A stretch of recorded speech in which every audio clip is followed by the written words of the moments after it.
And we're recording. Okay. So this is episode 6, Factions. So the kindred world of El Paso is in disarray. There are at least 4 clear factions. The Ventru, under Goldman's leadership, are trying their best to bring a sense of law and order to a city that just lost its prince. Vincent's Bruja are rebelling against him and the Ventru. At this point, it's not clear if that's because Vincent wants to become prince himself, or if it's just because Bruja rebel against stuff and it's just in their nature.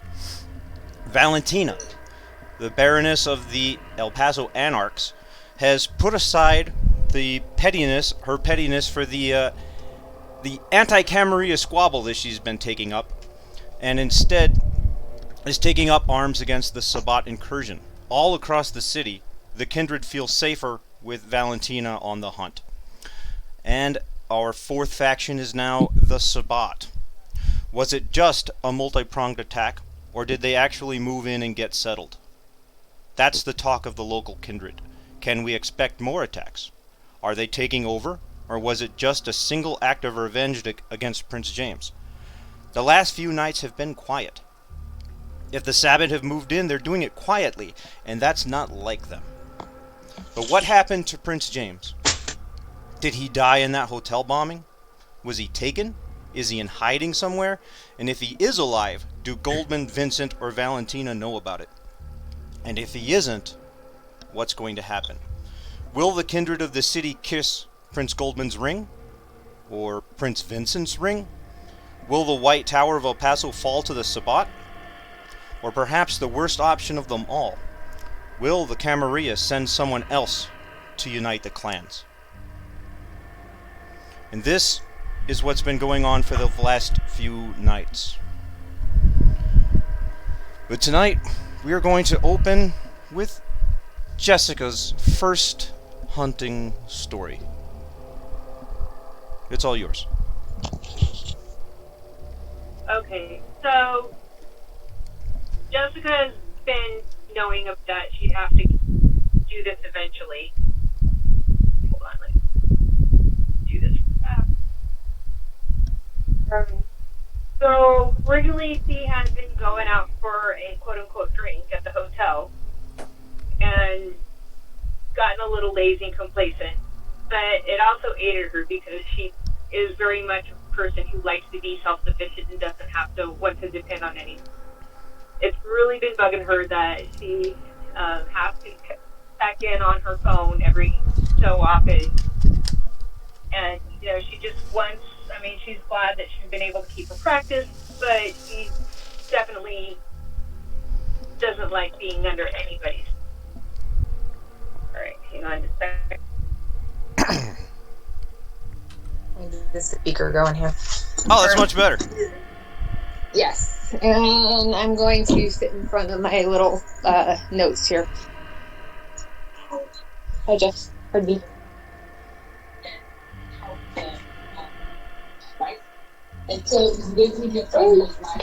Hello, Clover. All right. No. Okay.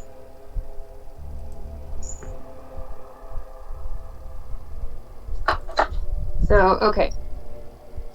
So she had gone back and forth as far as how she's wanted to proceed with getting her own supply, so to speak. And she's... Let me just get it forward because my brain's just decided to shut off. Okay.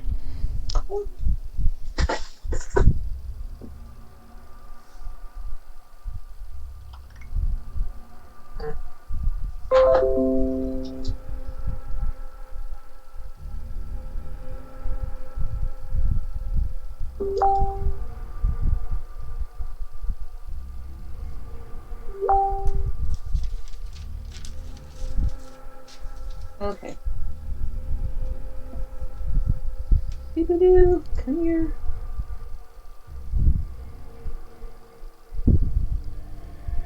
Okay, so yeah, she prefers to be self-sufficient. It was like she was one of the things that really got her going is she had a previous bad relationship where she was constantly under some guy's thumb, and she couldn't be her own person. That was before she was a professional and is doing her own thing.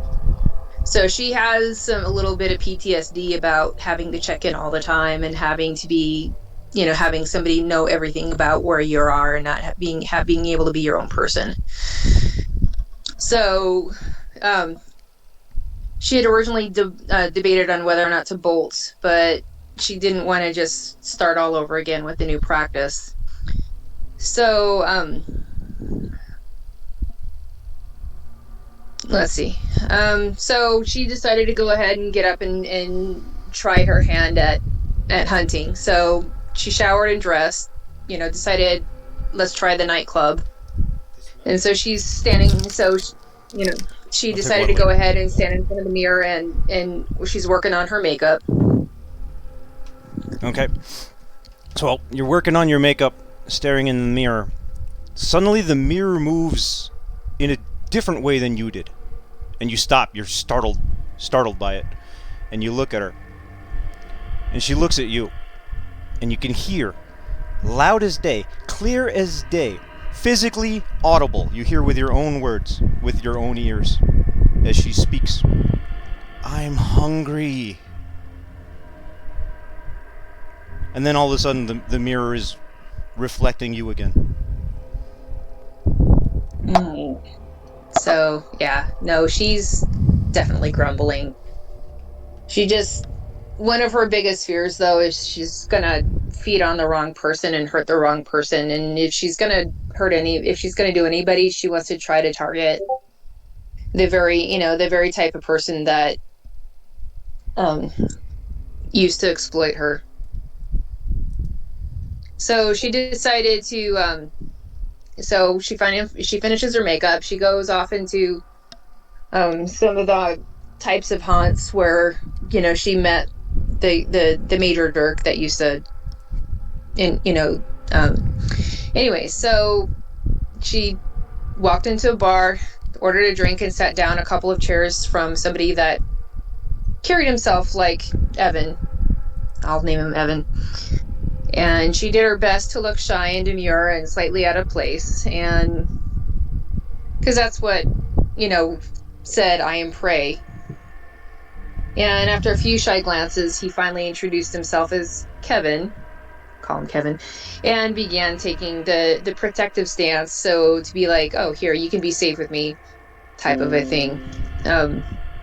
Which is, she was really familiar as far as possessive types. So, after a drink or three, he invites her back to his place, and she does the whole uneasy and shy bit. And he does the all best to put her at ease, and so she at least agrees to swap numbers and let him walk her to her car. And so, when she noted where his car was, which of course it's the I really have a big penis, really I do car, she pretended to be impressed.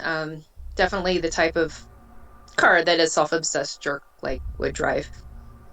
And so decided, okay, yes, I'm gonna totally feed my beast finally. She's been nagging at me for a while. But after some small chat, she pretended to warm up to him and give him a hug. He moved in for a kiss, and she pretended to let it feel nice. And so she just made sure nobody was looking, and then just leaned in and hit home. So she didn't want to do too much, so I think she's only taking one because she wasn't overly hungry. So, as Jessica sinks her fangs into Kevin's neck, the rush of blood just flowing into her throat, into her stomach, satisfies every single part of her. And he's enjoying it. He moans softly. He's as into it as Jessica is into the feeding itself. And it's hard to stop. It's certainly not impossible to stop. But you don't want to. You want to keep feeding. You are the predator now. But you know better. And you stop. You only take the one. I'm a sensible person. I'm better than them. I'm better than him, anyways. So I lick his wound, and I obfuscate him. You dominate The him. link isn't called dominate him. You Yeah, cloud I his dominate memory. him.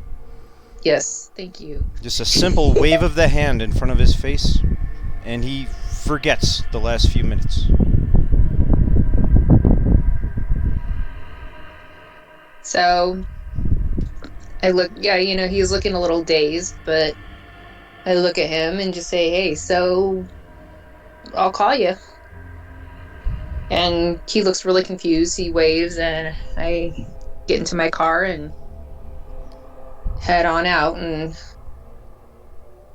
I was very, it's kind of one of those, I wanted to do way more than that. But yeah. Well, you feel satisfied. You feel like you could be more satisfied, but you feel satisfied. You're happy. No, I And- definitely feel better. Yeah, and you were able to do it on your own, without any assistance, without even anybody watching to make sure you didn't fuck it up. You were able to feed on Yep. your own. This is going to work out. Yeah. As you sit down in the car and you catch a glance of yourself in the rearview mirror, you hear with your ears again as she says, "Much better, much better."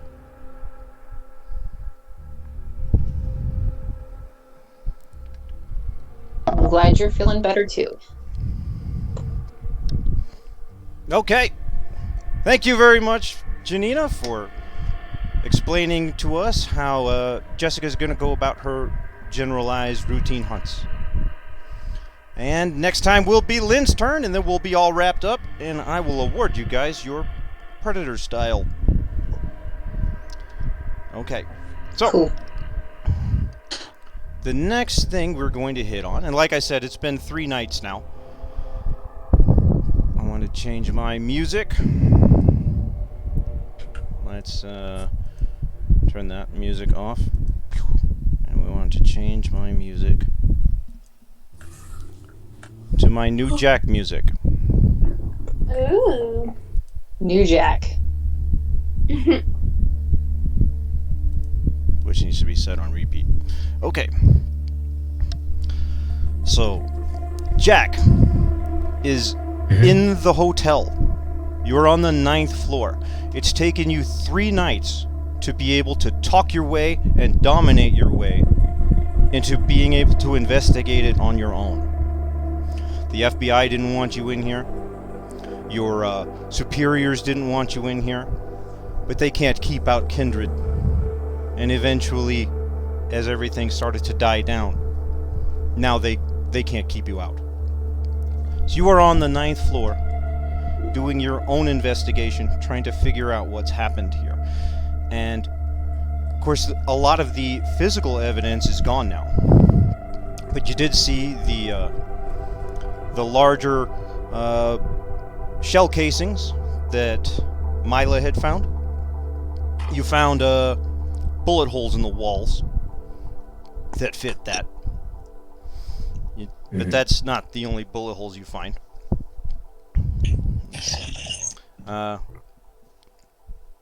you find an obvious gunfight that happened on the 9th floor. And you already heard there were bodies up here. Several fresh corpses. But more weird than the fresh corpses that were up here, there were 3 corpses that were decades old left up here on the 9th floor with gunshot wounds in them. Decades old. Decades old. A couple of them were 20 to 30 years old, and one of them was estimated to have been dead for over 50 years. But now that you're up here, there's more than just ash from the fire. There's dust. The same kind of dust that was from the 3 kindred that you guys vanquished behind the club, behind the gentleman's club. This is something that likely would have been overlooked by evidence collection because they would have just assumed they were ashes as well, not understanding the physiology of kindred. Exactly. I don't know much about it. When you said I find this ash, are there distinct piles that I can locate?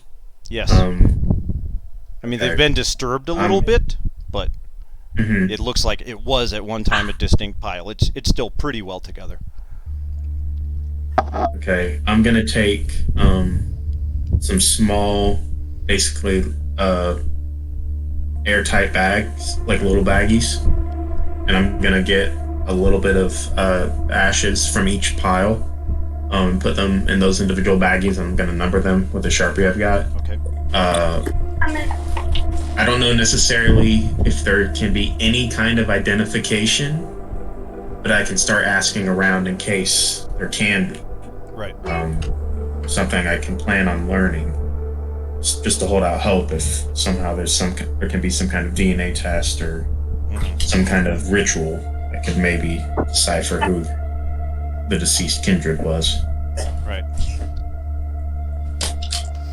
Now, regarding I can tell there's a gunfight. If I remember correctly, when we saw the footage on the television at the club, was it that the hotel was on fire, or did we see the hotel was on fire explosion? at the bottom, at the top, and one of the floors in the middle. There was a parking lot explosion. There was an explosion on the 9th floor, which is where you are right now. Yep. And then there was also one on some middle floor, 4th or 5th. The middle floor one isn't really important to the story. So. Yeah. Is it fair where the blast originated from? You do find where the blast originated from. Yes, it was from the elevator. That's to be expected.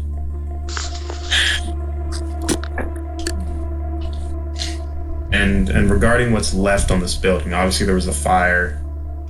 It's already been gone through, but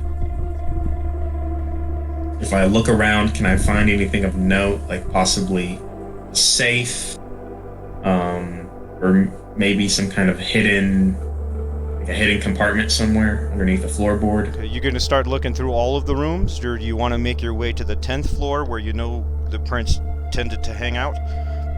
And look up there? For that, I'll go to the 10th floor. Okay. So the 10th floor has some damage. The explosion was aimed to try and punch through it. And, but for the most part, the 10th floor, you know, it's only taken some fire damage, and it's not in a horrible case. You'd find a couple pieces of evidence that there was some gunfighting up here, but for the most part, it happened on the 9th floor, was where most of the actual fighting took place. Okay, so you make your way and you find the big room where Prince James had always met with you guys. You've never been in any of the other rooms that are up here. So you go to the back and you do find a bedroom. And this is a fancy bedroom with one of those queen-size canopy beds, you know, like made for a princess in some movie. And the canopy has been a little bit on fire. There's some fire damage. It's not real bad, but there's some fire damage up here on the carpet. But, you know, you can imagine what it was like a week ago. And it would have been a very pristine bedroom. And a bedroom is not something that the kindred actually require. So, did he sleep up here? You don't know. There are windows. And the windows look out into the into downtown El Paso. Question: Is there? I imagine it may have been caught by the fire, maybe not have, but are there curtains or is there a curtain rod over the window? No. Hmm. Does it look like there's anything that the light of the window? No, it doesn't look like there was anything to block the light. Strange. Is there a nightstand in this room? There's a nightstand on both sides of the bed. Okay, I'm gonna go through them. I'll start with the right side. Okay, on the right side of the bed, which you didn't have access to as you just came into the room, there's a woman's dress and high-heeled shoes just laying on the ground.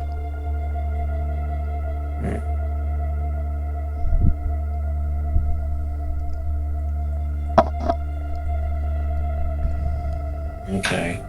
I'm going to, I guess before I go into the nightstand, so this is in front of it, I'm gonna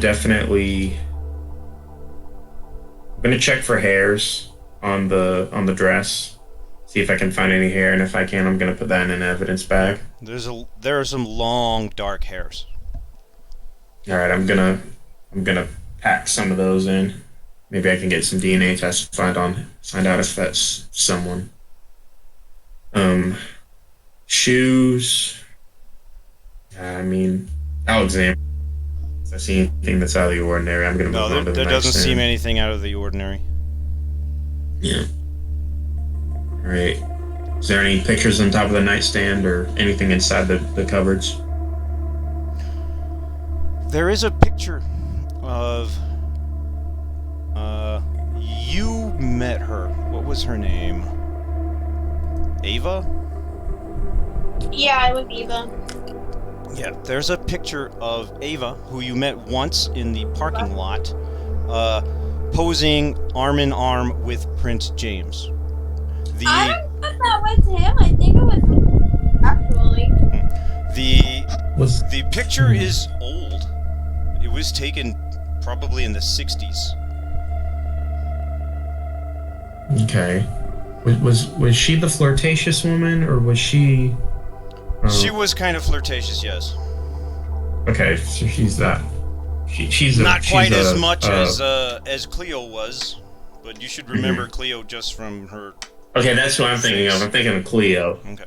No, this was. So she's not Cleo. No, she's not Cleo.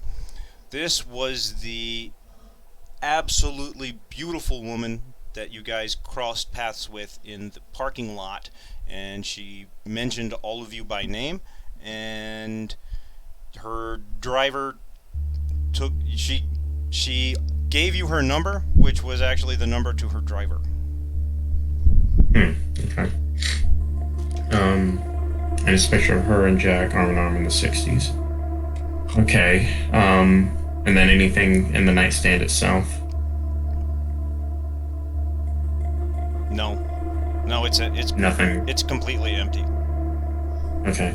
Can I check for a false back? Yes. Want to make sure. You don't find anything. You don't find it. Okay. Falls back. I'm gonna repeat the process on the left side. The left side. There's no picture. Let's see. What does he have? I think there's a wine glass, and it's not clean. And you know what's lingering in there, so you might want to dispose of that.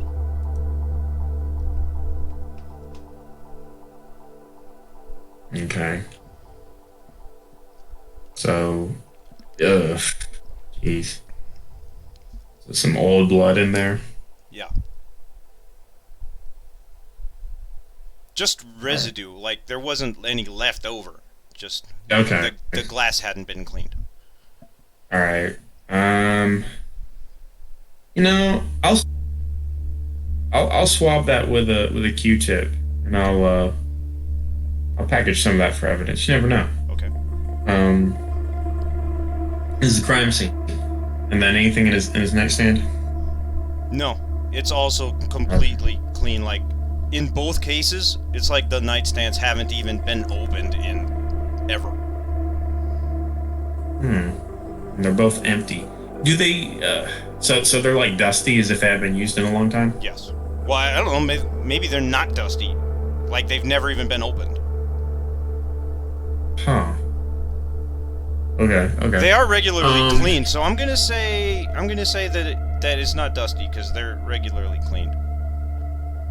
Okay, but they're completely empty. There's nothing in either of these nightstands. No, there's not even. Okay, there's not even evidence that something was in there, like tiny little pieces of paper from receipts or anything. Looks like nothing has ever really been in there. That means either nothing was ever put in there, or what was in there was removed. All of it. Okay. Can I look around the bedroom and just try to see if I can find anything else? Like check under the bed, on top of the bed? The bed, I didn't mention it, but the bed is it's unmade. And it looks like there were 2 bodies in it at one time. Under the bed looks clean, like it's cleaned regularly. It hasn't been in a few days, and there's some signs of smoke. Yeah. But, it was regularly cleaned. Underneath as well. Okay. So there's no chests or anything underneath it? No. Or on top or anything like that? Okay. Any other rooms on the floor that I can check? You do find another room in the opposite of the big hall where he met you guys. So basically in the other corner. In the other corner. There's a small metal door, like a fire door.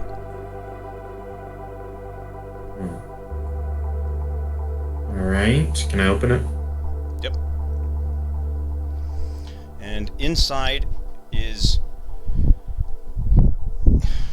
You would call it like a cellar room, with how plain it is, except that it's been decorated. There's no carpet, and there is a wooden box in the middle of the room. But there's no carpet. But there are, like, decorative tapestries along the walls, and other pieces of art. There's, in one place, there's an old, like, Civil War pistol that's been framed. And there's several pieces of art that would date back to the 1800s. But it is not a coffin. Okay. It's just a box, but it is a coffin-sized box. It is something that you could lay in. And it's closed. See. And there's no windows in here. No windows in here. Got it. I'm gonna check the coffin. What's in it? Anything? Actually looks like a coffin on the inside, kind of. It's where the outside just looks like a 6-foot box. The inside looks like a designer's coffin, like the ones that the guy wants to sell you for $10,000. Like, don't you want your loved one to have a good rest? Yeah, it looks pretty darn comfortable in there. I see. Okay. There's nothing in there. Just empty coffin.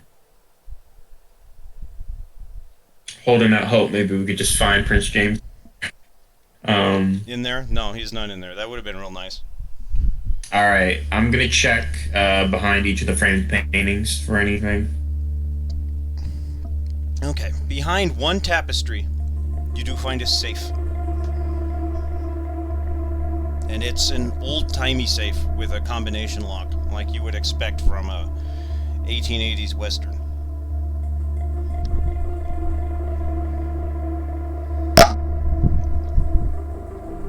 Alright. It is in the wall. In the wall. It's about 2 feet, Like 2 feet wide, 2 feet high. So 4 foot square. You don't know how deep it goes without opening it, but I don't think I'd have any way of knowing that combination. I don't think anybody'd probably know it other than Prince James. I don't think he'd have any reason to write it down anyway. He knows it. That being said, how many digits is the combination? I don't know. How would you know? Okay. How would you know? Well, what's the question? How would you know how many digits are in the combination? Well, I get you. It's perfect. All right. I was just wondering if maybe it was one of those combination locks where it's like it's each individual number that. Oh no, it's a dial. It's a dial. Yeah. All right. So I mean, in a lot of cases, there are 3 Yeah. on the dial. I'm gonna try. I guess I'll just in case, I'm gonna. Is there anything else I can look for in the room anywhere? I mean, unless you want to take some old art, or the tapestries. The tapestries they're all like, one's a Civil War tapestry and one's like the OK Corral, like a big. Do any of them have dates on the pictures? They are all signed by the artist, but yeah, and they all have like they have dates on there with the signature. Most of them, not necessarily all of them. Okay. But they're not marked with a 4-digit date. They are marked with a 2-digit date, so yeah. You're not for Yeah. sure. Maybe if you were into art yourself, you'd be able to tell if this was made in 1950 or 1850, but just you don't have that knowledge. Yeah. It's not something that might be hard to find out, though. Yeah. Lastly, I'd just like to examine the civil that's on the wall. Mm-hmm. It's a big wanna... tapestry, like 6 feet wide and 4 feet high. Big tapestry that's just hanging on the wall, and there's nothing behind it. But it's a tapestry of a pistol. It's not an actual pistol. No, okay, the Civil War pistol. I thought, yeah, no, the Civil War pistol is a pistol in a box. It is in a framed box, hanging on the wall. All right, I'm gonna. If there's a way to open up the box, I'm gonna do that. Yeah, it's not even locked. Yeah, how many? Does it have 6 rounds chambered in, or is it empty? It has 6 rounds, like, as part of the frame, as part of the picture. They're not in the pistol. They're like glued on it. Okay. All right, I'm gonna put that up. Your phone rings. It's Jack. It's Miguel. It's Miguel's number. Oh, hey Miguel. Hey Jack. Anything I can help you with? Yeah, Goldman is calling for you guys. Okay. He's summoning you to his office. So I'm supposed to pick you guys up. Can you contact the others? Probably. I can at least contact Jessica, and then from there, hopefully she can get in touch with Hector and Mila. Okay. So. And I can. I'll make the call. All right, and I can pick you up. Where are you at?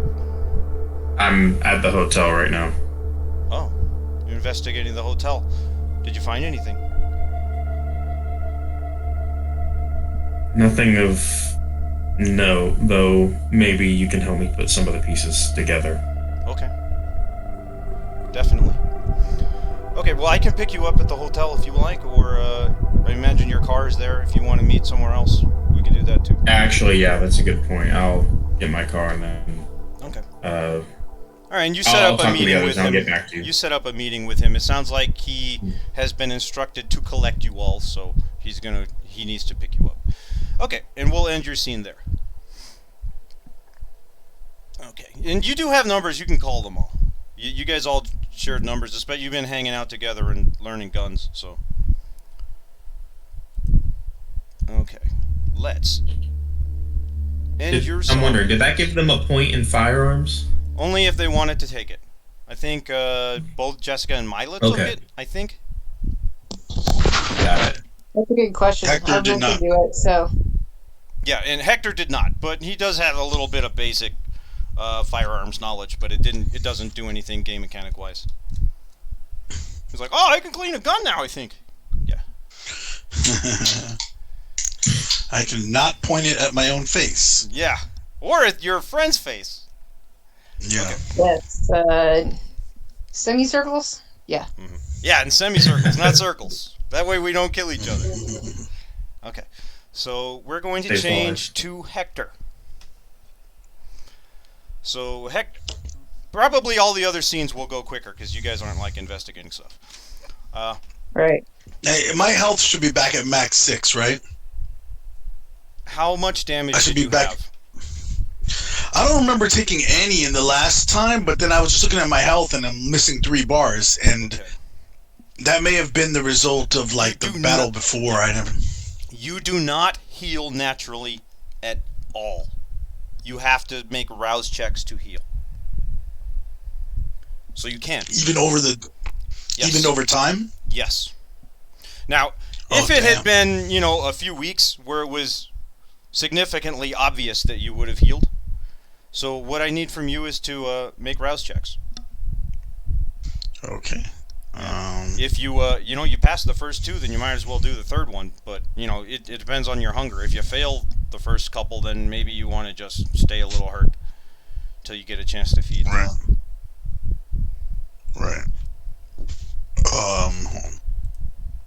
The rouse button Why is is it in the turned? bottom left. Yeah, I'm trying to. Here we go. Expand it. Say. All right. What's You that? got a hunger gain. You do heal 1, Aw, but you man. get a hunger gain. So you raise your hunger, but you still healed it. It just, it took enough hunger that it took enough blood that it was significant. Okay. And then you decide if you want to continue or not. Yeah. Let's keep going. So keep it interesting. Okay, you did not get hungrier from this one. All right. And Big if you want money. to do the third big one, go for it. prizes. Hell yeah. No whammy. No whammy. No whammy. No whammy. Yep, you only had the 1 hunger gain and you healed all 3. All right. Is anyone else hurt? All right. No. Well, how does willpower come back? You get 3. Well, you get whichever is higher between your resolve and your composure back every session. And if that turns out to be a lot for our 3-hour sessions, then eventually we will switch it to be the lower of the 2.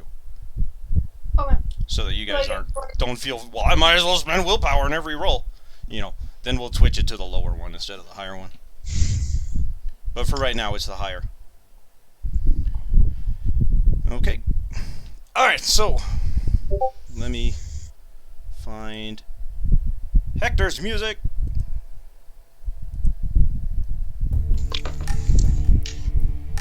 Okay. By the way, let me know if this is premature, but remember I did say I wanted to, Hector wanted to go back at some point to Noche Vida and check to see if the vehicle that they drove over there that had the dead body in there was still in front. Remember they had left it in front of the club, the driver? Yeah, they did. It's gone.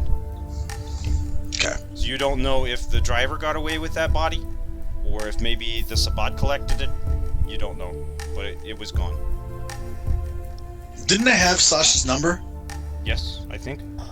We could say you do. I would have tried to, once I discovered that vehicle's gone, I'd like to call her. There is no answer. Okay. Alright. Okay, and I imagine you also visited with the Bruja in there, and that's where you found out that Jasmine had a son. He is 3. Right. What was his name? I don't know. Let's name him. You want to name him? Alberto. That sounds good. Okay. Alberto. Does he have little sad eyes? Well, it's up to you if you go find him. I'm pretty sure he does right now. His mom died. Right. So yeah, I inquire about where I might be able to find Jasmine's family. Okay, and they told you this is all stuff that happened over the last 3 nights. Okay. Okay. So on this third night, where are you? On this night where our story begins. So you want me to say where I would have started? Yeah. Just give me the situation that Jack is in. Okay. Is he I guess training with his trainer? Is he moping around watching Alberto be sad with his grandparents? Yeah, I think it would have been a mix of those. Like, so the first thing is he would have needed a place to stay. So that first night he would have gone back. Yeah, you went. You know, and you were. Yeah, you've been staying with him. He Okay. cleared out. He cleared out the a basement room for you. Okay. So that you can be in hiding. All right. I mean, he doesn't. I didn't tell him. Obviously, I'm kindred, but yeah. You know, he thinks I'm just in hiding from Immigration. INS. Yeah. Right at this point. Which is kind of a big deal for him because he's a former police officer now harboring a fugitive. Right. He's struggling with it a little bit, but he thinks he's doing what's right. Okay. So all right. So I got that, and then he's kind of working up a training regimen for me and teaching me how to adjust for not having a full hand. Like half of my hand is missing. Yeah. Okay, so that's what you've been doing. For the last couple of hours, you guys have been training. He's been teaching you to fight, more leaning on your left hand than your right. So it's almost like you're starting over in many ways. And after you go through this for a couple of hours, he is tired, he's winded, he's all sweaty, and you're faking it. You're faking being winded, and you are not sweaty. You are not tired. You're not tired at all. But you can't reveal that to him. You still need to come off as human as possible. So, you guys finish your training, and he goes and he gets you a Gatorade, and he opens it up, hands it to you, and opens up his own, and takes a long swig of it. He says, "Come sit down with me." And he just sits down on, some old metal folding chairs that are just on the side of the room. The gym is closed. So I want to talk to you Follow about him and I sit down with him. You're a lot angrier than you were before, And anger is a tool that you can use. It's something that you can harness. You need to learn to harness it, but you can't let it control you. I know you've been through some shit, but you can't let that get to you. A warrior's soul, and he points at your chest, at your heart, can't be only anger. You know that, right? I nod. But we'll work on that. It's not just the moves. In some ways you're different, and we're gonna have to work on that too. It really is like you're starting all the way over in a lot of ways. But I'll get you through this. Don't worry about it, son. Don't worry about it. You just gotta work on you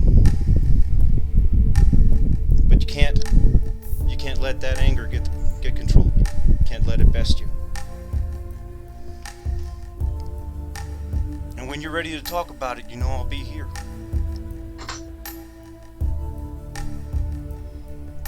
I nod at him solemnly. And you guys, you really just sit there in silence, kind of understanding each other at that point. He wants to be there with you, but he also doesn't want to push you into opening doors that you're not ready to open. That's not the right way. You need to be ready. But he's making sure that you know that when you are ready, he'll be there. So you guys just I appreciate it, sit in Coach. silence. And after a few minutes, your phone rings. It's Jack.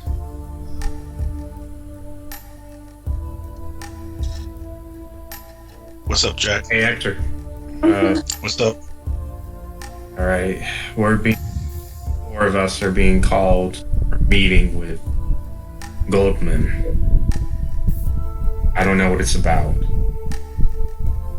but I'm sort of in charge of getting us all.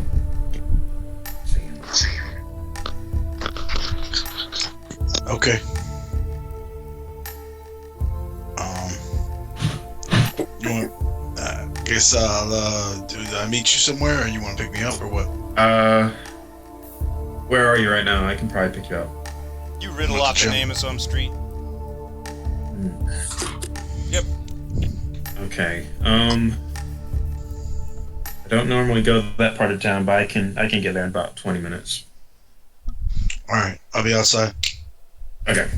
All right, I'll be there soon. Okay. And we close out Hector's scene.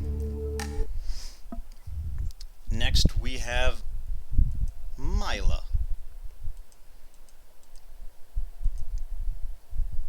Okay. All right. Mila has snuck into the police station to get her knife back. Oh yeah. You are currently invisible and silent. You know where the evidence room is because Jack, drew it out on a little hand-drawn map for you so that you knew at least where to go. That was about the limit of help he was willing to offer you. Yeah. The only other thing I could have given her is an evidence number. Okay, yeah. Basically, So for she like knows the what firing. box to look for, yeah. Yeah, she knows what to look for. Okay. Okay. Awesome. Alright, well, you make your way to this evidence room, Mm-hmm. moving silently, completely invisible. The air in the police station is not very good.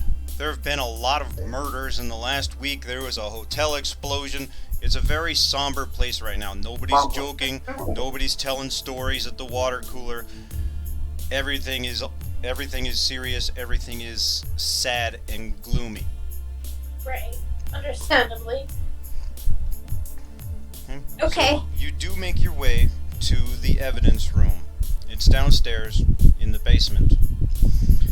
Okay. And the evidence room is like a cage. In front, there is a lady on the other side of a window. Mm-hmm. And she's, in there typing on a computer.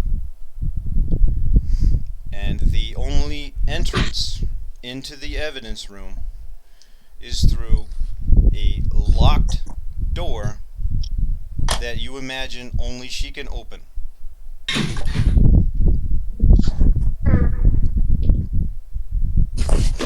So right now you wait.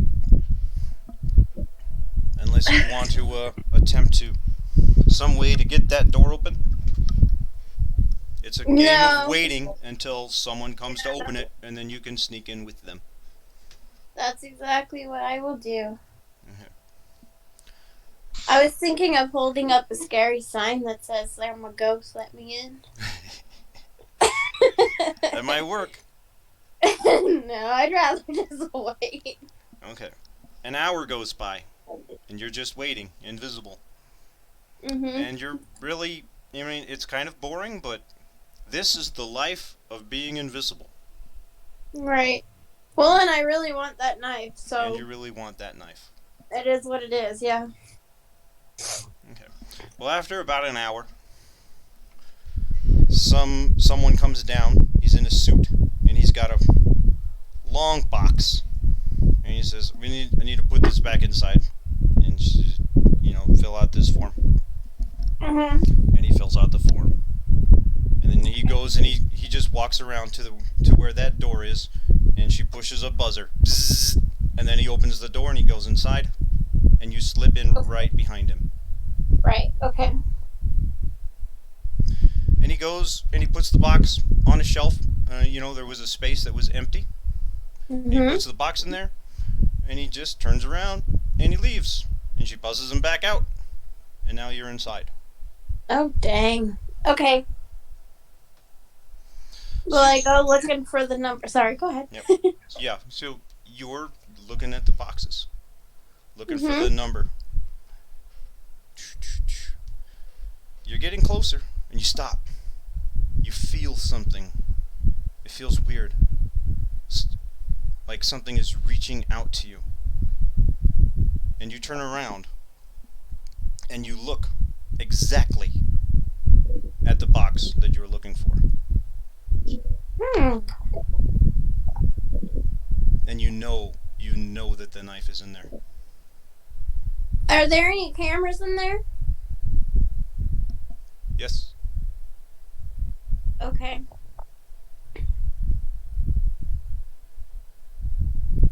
Are they moving or they're stationary?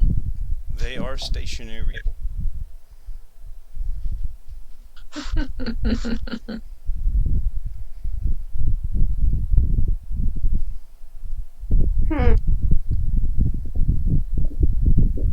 Well, and I'm sure she was looking right at them, right?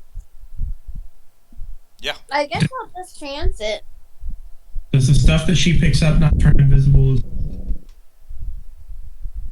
Yeah, what? well, I mean, it might... Yeah, grab it and see if it turns invisible, too. Oh, it's supposed to, yeah. Okay. Oh, so I grabbed the whole box. Mm-hmm. You could... Okay. There is a little bit of room. You could open the box and maybe get your hand in there.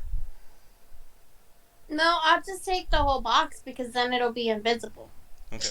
So she'd have to be like really looking at the screen to notice one box went Okay. invisible. So you reach out for the box and then you hear a noise to your left, back towards where the lady was. And you see her there, standing there. Mhm. She's got this blank look on her face. What the hell? And she's just staring. Her eyes aren't She's staring meeting at your me. eyes. She looks like she's looking at you, but her eyes don't quite seem to hit you right. Like she doesn't actually see you. And she looks back. She looks back towards her computer. What the fuck? And then she looks back at you. I'm on the computer? Yeah, you go over and look. I guess. You are on the computer. You Oh shit. are on the screen. On the camera. I run back and grab the knife real quick. While Okay. she's confused. You take the whole box, or you throw the box on the ground and grab the knife? Oh no, I want to just take the knife out of the box and leave the box there. Okay. So you open up the box. Inside is a few belongings from your house. There's the bloody clothes that you wore when you murdered that guy. Mm-hmm. There's I don't know, a couple of other things from your house that may have been relevant and probably aren't. And Yeah. inside of a plastic baggie with a label on it is the knife, and you feel it reaching out to you. Okay, I take it. You pull it out. It's still in that plastic. It still has his blood on it. Right.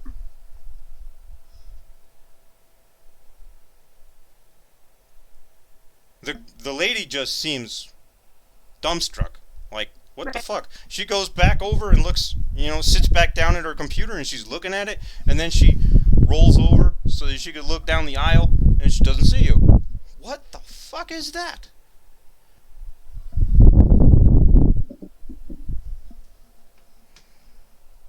Can I just like run out faster? She had to push the button to let the man out. Oh, okay. You can try. The door may not open for you. Then I didn't. Cause how is she going? How is she seeing me and the computer? I mean, how is she in there looking at me and the computer, but the door's not open? I'm confused. Or is it a door that's like outside of her little cubicle thing? Okay, she is in charge of a big cubicle thing that has aisles on it. So she's actually in there with the stuff. She is in there with the stuff. Oh, okay. See, I thought she had her own little cubicle. No, and the she doors is and in. stuff She was does have her own little cubicle, but she's in the room with the stuff. Right, and that's okay. Then that makes more sense then.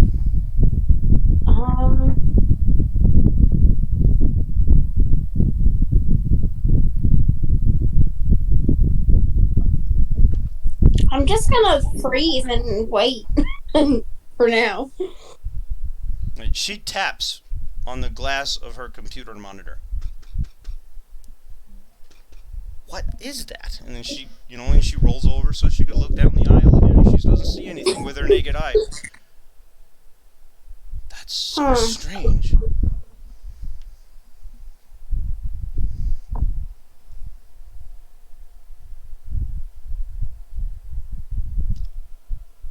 And perhaps lucky for you, somebody comes down the hall. Oh, good. I was about to okay. I was thinking. He says, yeah, I need to collect evidence box 24178. And she's like, hold on a second. And she looks down the aisle again, and she doesn't see you. And she looks back, and you have not moved on her screen, which is in your favor. Mm-hmm. Okay. And she hands the guy a form, and he starts filling it out. And she taps again on her monitor. Weird. From where I'm at, am I gonna have enough room to get out if he opens the door, or do I need to get closer to the door?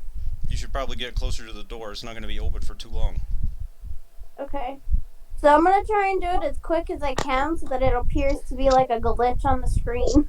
If at all possible. Is there a particular place where you try to take cover in? I mean, if there's a place, yeah. If I can get closer to the door and like hide behind a shelf or something, I will. I don't know what all's in there. Alright, will you move and you take up position close to the door so that you can slip out after he comes in? Mm-hmm. He hands over the form. She buzzes him in.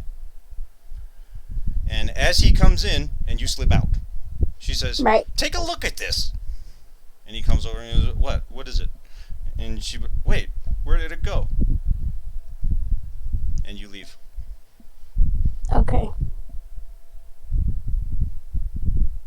Luckily for you, about 3 seconds after you get outside, your phone rings. I would assume I had left it somewhere. Okay. Specifically for that reason. Alright, then when you get back to your phone, Jack is called. Okay. Mila, Jack. What's up? Where are you right now? 4 of us have called. I'm right outside the police station. Oh. I just got my knife. Oh, how'd that go? Good. Although I didn't realize that I would appear on camera. So it was really cool. Are you on camera? Lady. Yeah. But the lady working the desk couldn't see me, so I think she just thought there was like a glitch with the computer or something. Okay, good to know. Yeah, that's good to know. Maybe I can get her to forget that. I don't know. I don't know if I can. Well, she didn't seem overly concerned. I think she really did think it was like a glitch or something. I'll keep that in mind. Okay. Spread some doubt what she saw. But anyway, that doesn't matter. Golden has called for us he wants us to meet him at his office. So you're at the station. I just so I can be there pretty quick. Oh, okay, cool. I'll just wait here. All right. Make sure you're in a spot where it won't look out of place. Actually, get a bit away from the station. One block south, and I'll pick you up there. All right. All right, I'll see you then.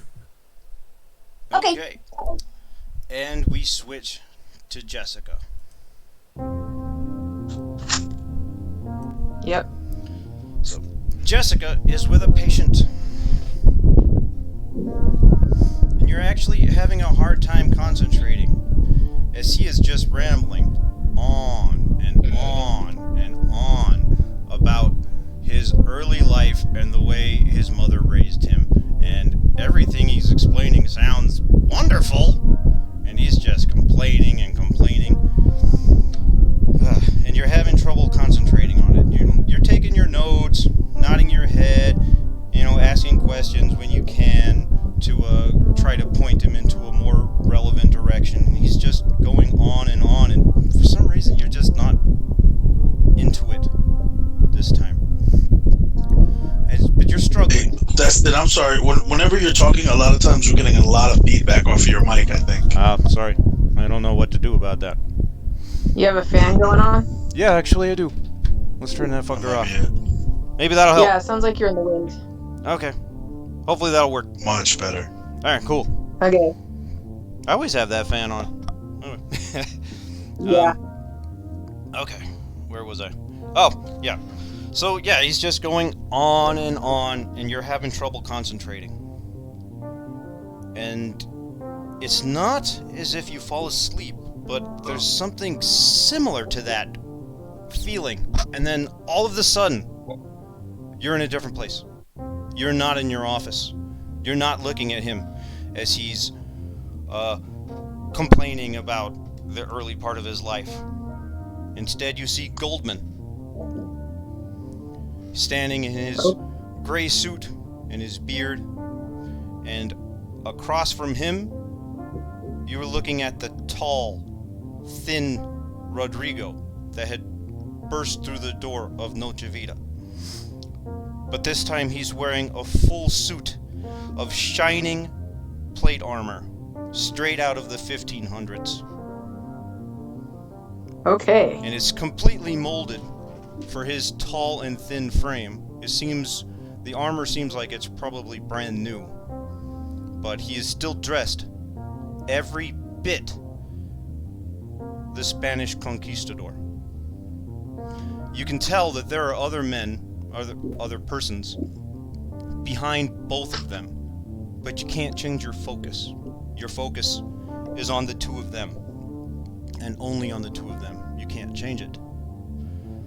Okay. Rodrigo says, 3 of my own are dead.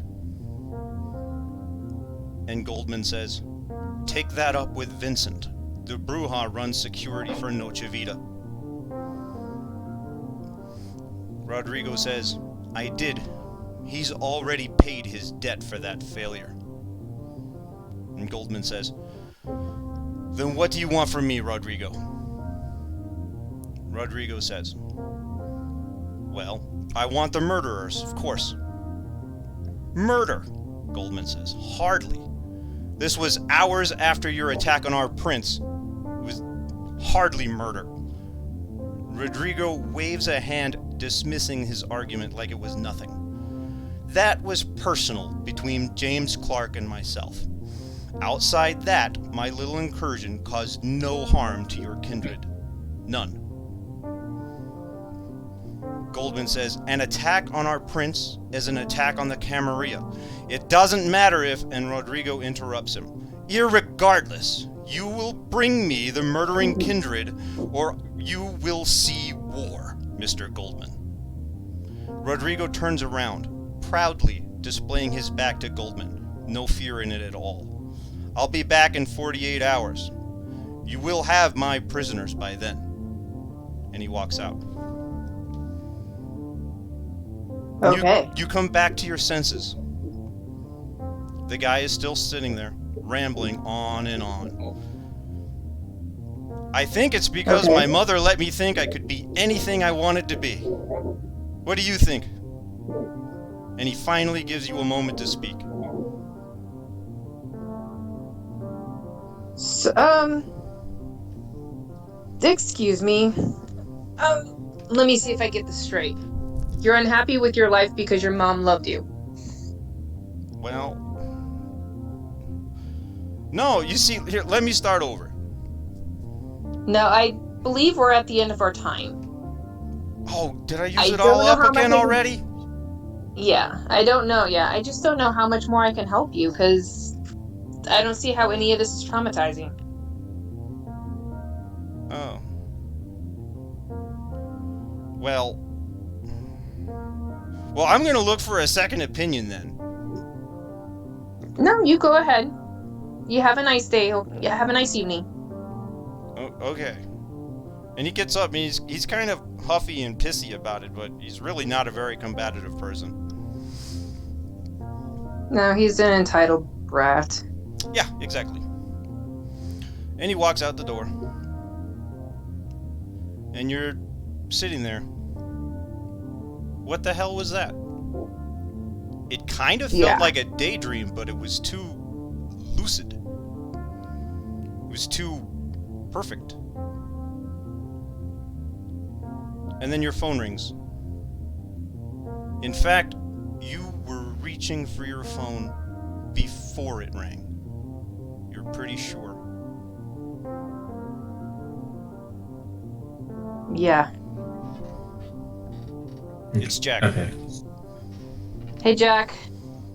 Hey, so basically the four of us have been called by Goldman to come to his office. I haven't been told why. Where are you at your office? Are you at your office?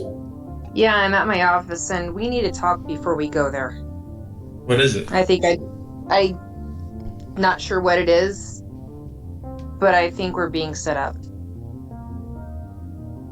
I'll explain when I see all of you. Okay. It's better to explain it once. We'll meet you at your office. We'll be there in probably 15 minutes. Okay. All right.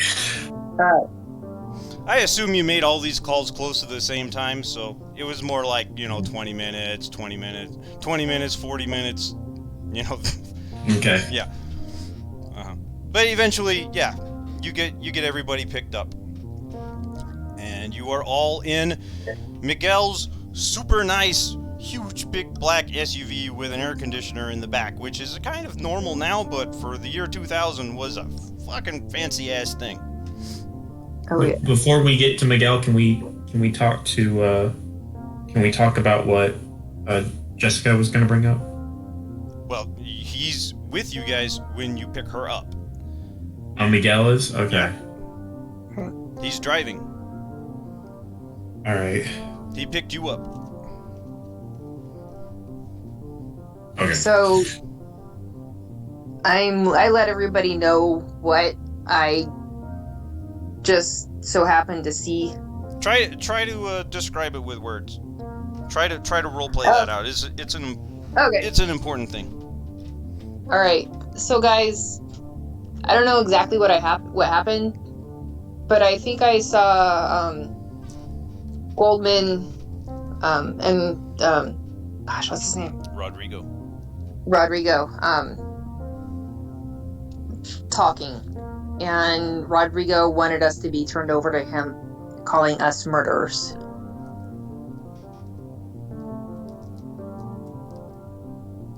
I don't think it's a good idea for us to go to Goldman. Wait. You said you heard them talking? No, it's like I was sitting there in a session, and boom, all of a sudden I was observing the both of them talking about the night that James disappeared. Like what? Like a daydream? Like I was there looking at both of them. They were standing in your office? No, it's like I was standing at their meeting. And Rodrigo is wearing some crazy conquistador shit.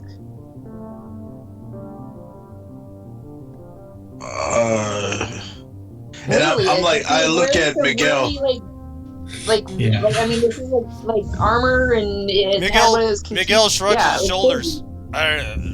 Malkavian's got some crazy Auspex powers, man. She could have had some kind of vision. I don't know. I mean, Hopkins is the only Malkavian we got around here, and none of us really talk to him that much. So you think we're walking into a trap? It's Jessica. either that or he's trying to take us someplace safer, but I don't know Goldman, and I don't know if I should trust him. Yeah, Miguel, assuming what she says that she saw was actually was a premonition, does Goldman seem like the kind of person who'd sell us out or fight for us? Goldman is the greatest kindred in this city. There's no better choice to be prince. There's no one better to protect us, and everything he says sounds like he is as blood bonded to Goldman as you are to him. Damn. Oh. Yeah, that just tells me he's giving us over to secure his position. All 4 of your phones simultaneously get a text message. I'll look at my phone. Okay, does everybody look at the same time? Okay. Yeah. Yeah. Yeah. Okay, so all of your phones, and the text message is roses bleed red, violets hide true. The sword kills things, and it's coming for you. And then the text message flashes 3 times, and then it goes away, and you see this huge, long penis with the word balls deep written across it. And then that flashes away, and it says, this message will be deleted in ... now. Oh wait, we don't all have phones. Nah, think about it. you- Remember, it's only 2 of us. No, you all have Oh, phones. No, because remember we have to check in. Yeah. They gave us phones. Oh, okay. Yeah. And wait, this is just Nick forgetting. Was Balls Deep someone that we met? Emily. You didn't meet her. I didn't meet her. Is this the person you told us about? All 4 of you got this message at the exact same time, and the message is now gone. So I'm gonna look up at Mila, and I think Hector was with her, and I said, "Is this the person you told us about?" Because they told us. If Okay. she sent it, yes. I mean, there's no knowing for sure that she sent it, but whoever it is claiming to be her anyway. But yeah, that's her name. They're talking about the sword coming for us. Is that Rodrigo? With Conquistador's blade? I don't know, but I don't want to find out. Let's extricate ourselves. And Mila, can you I don't get know us with what your friend? I don't know what you guys have got yourself into, Miguel says. But yeah, the sword, it could be Conquistador's blade. It could be the Sabbat is known as the Sword of Cain. Neither of those, I mean, both of those really mean the same thing. But neither of those are good. Miguel, can we take a detour? Where are you wanting to go? Because we're almost where I have to take you. I'd like to see Emily. I can call her. You want me to call her? And just ask her if she sent that? If she sent that, good luck getting her. I mean, there's a reason why she didn't just call us, but you could try. Yeah, no, if we go to where he's being told to take us to, I don't think it's going to end well for us. He pulls into the parking lot of an old warehouse. This is like just off the side of downtown in central El Paso, and there's the railroad tracks go next to it, and it's an old abandoned warehouse. And he cuts the engine. He says, "Sorry guys, that we're here. This is where I was told I needed to bring you." Shit.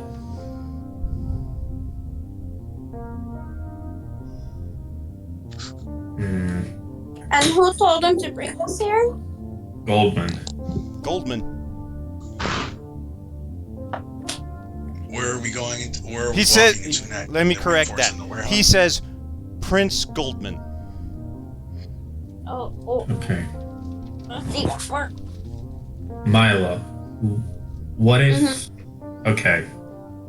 Why don't you turn invisible and try to see if you can scout ahead, just to see if maybe it's a trap without outing yourself. Okay. Obviously, if you open a door, they'll know you're there, but this is a warehouse, right? Yes. Is there any way maybe we can try to get a vantage point to see through one of the windows up above? Yeah.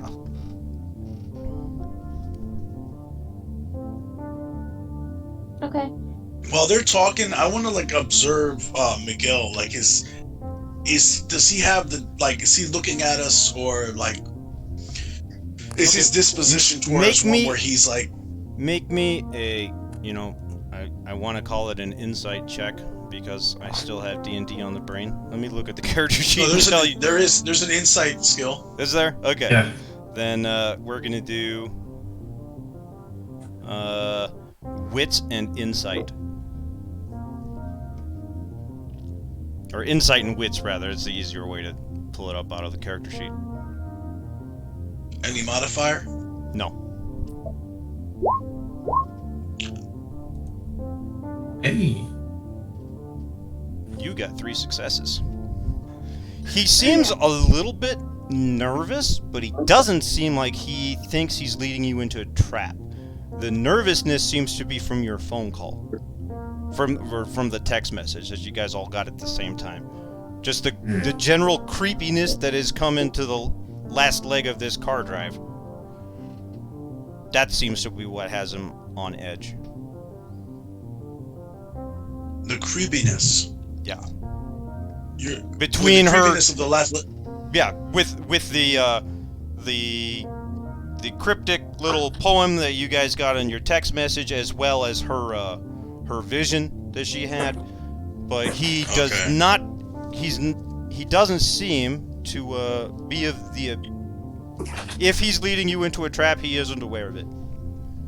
And is he like what I was like more looking for? It's like, does he like signs whether he would be inclined to stop us if we tried to bolt, or like this little plan that we have of sending in a scout to see if we're. No, he does. He doesn't seem to mind that. Like that's general kindred stuff. So, yeah, send in a scout. Okay. So I look at him. It's like, so has Rodrigo been around lately? But he's kind of. I mean, they don't use the term, but he's kind of Prince of Juarez, and has been since forever. That didn't answer my question. Has Rodrigo been here at this place recently? At this warehouse? I don't think so. He hasn't even been in the city except for that attack when he showed up at the Brewhog Club. Mm-hmm. A couple of hours after the hotel bombing. I imagine he showed up to take credit for that.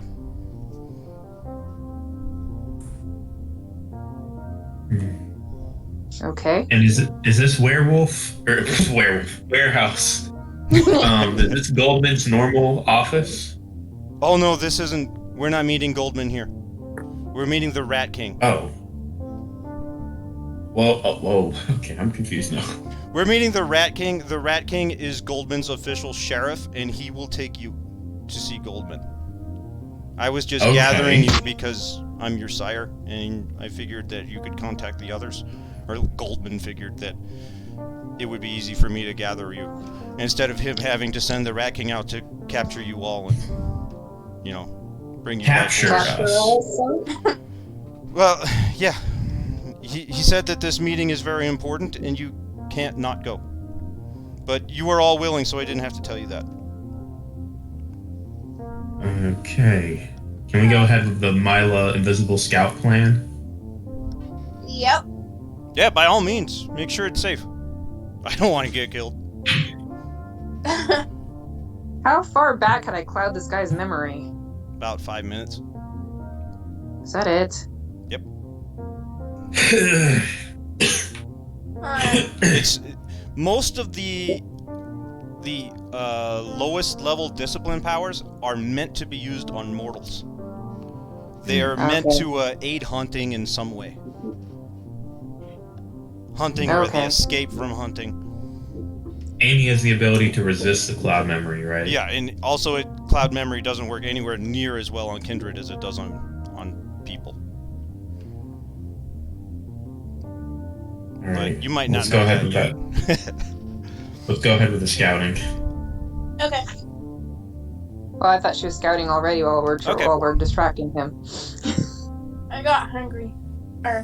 Okay. Now This I'm is not the time to hunt. But thankfully, Why is she so I'm hungry? already at 0, so. Yeah. Okay. Oh, it's been days and you're finally hungry again. There's that absolutely unwelcoming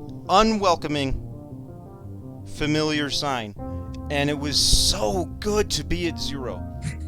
It was so good to have drained every last drop. Okay, well, yeah, it's just an empty warehouse. The lighting is really poor because nobody takes care of it. You know, there are actually no lights on from the warehouse. The only lighting you're having is from the street, and that's, you know, a little bit far away, and it's not even a very bright part of town. And there's railroad tracks. Nothing special. Who's in there? Nobody. Nobody? Nobody. There's no lights on in there either. So if somebody's in there, they're in darkness. And it's only 1 floor? Well, there's only 1 floor, but it's big. There's like 3 floors worth of space.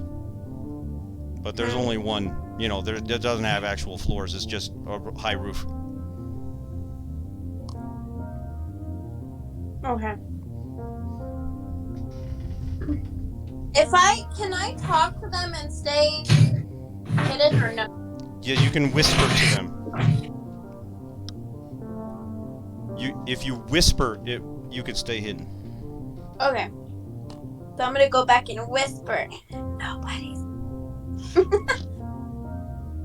Contact your friend. Make sure we have a plan.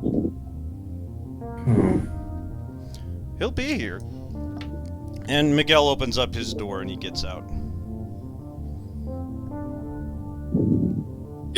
He lights up his Miguel, cigarette. What? would you be able to call the Rat King? Nobody calls the Rat King. He doesn't use his phone. Okay. But he's supposed to be. He's probably here. He's just doing that NOS invisibility shit. He lights up his great. cigarette. He's just making sure that we're not gonna jump him. I guess the NOS are all kind of overly suspicious and cautious and all that crap. Oh, he's Okay. invisible. Let me just see if I can see anything outside. I mean, Okay. that we can obviously see. Yeah, you turn on your. Okay, you need to make a roll. Hopefully, Okay. we wrote down what your roll is. That means there's something there.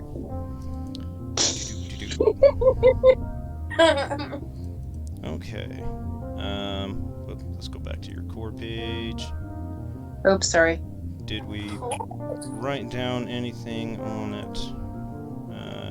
Exactly what it says is what I wrote. Okay. Yeah. You're gonna need to exactly make what she a said. resolve and discipline roll, I imagine, because it's on there right there. So just click that little die box there, and I'll look up what I need to roll. Good lord. Obfuscate. Is it up here? Oh, I don't want obfuscate. I want Where is resolve? Aspects sense the unseen. Okay, which plus. So just roll this, yeah. Okay, Against an With no entity modifier? actively trying to stay hidden, the storyteller can call for a blind roll in a contest against the target's relevant pool. For example, detecting vampire using obfuscate would be wits plus auspex versus wits plus obfuscate.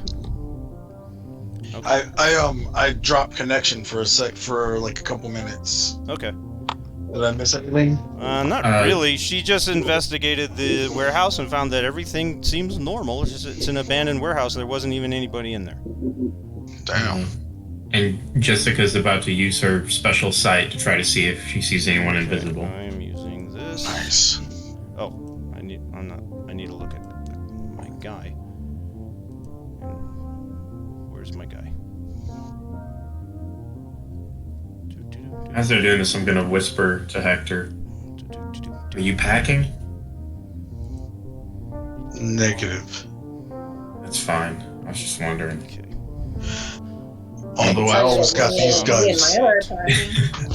I said I always got these guns, and then I flex both my arms. You do. Obfuscate. And I wink at them. Oops. He's What a did I brawler, roll? so. Oh, I rolled a rouse check. Oh, that's neat. That's not what I needed to do, though. Oh, he's Wits. not. So I just Plus- rolled the little die to the right of it says resolve and discipline, right? Yes, you roll, wits and discipline. With no modifier. Uh-huh. You got Oh. 2, he got 5, you do not see him. Fuck. Well, Okay. I mean, this is kind of his thing. yeah. In fact, Yeah, you got 1, 2, 7 die. Well, yeah, I think it was kind of stacked against me there. Just leave Yeah. it. Well, yeah, let's at least I think there's not a bunch of invisible people, so if it's just the Rat King, maybe we can talk to him and figure out what's going on. And Okay. go from there. Miguel looks like he's getting kind of bored, and he flicks his cigarette and stomps it out, and says, "Are you here? This is taking forever!" And then, like 2 feet in front of him, you guys see emerge right out of the shadows. Where is my description? I thought he was saying. Alright. Where is my? The first thing you notice is the sharp, pointed chin. Wide, thick, and rounded ears. A wide nose, too wide. And 2 long, protruding fangs at the front of his mouth.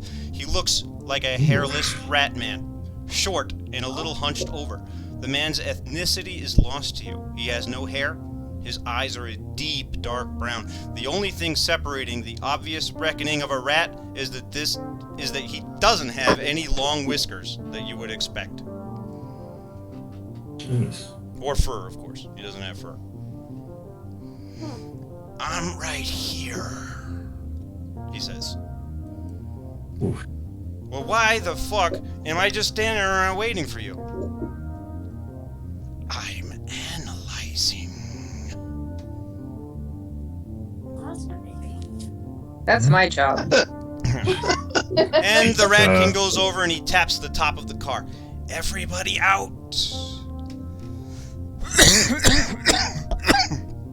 It's nice to meet you, Rat King. Nice to meet you.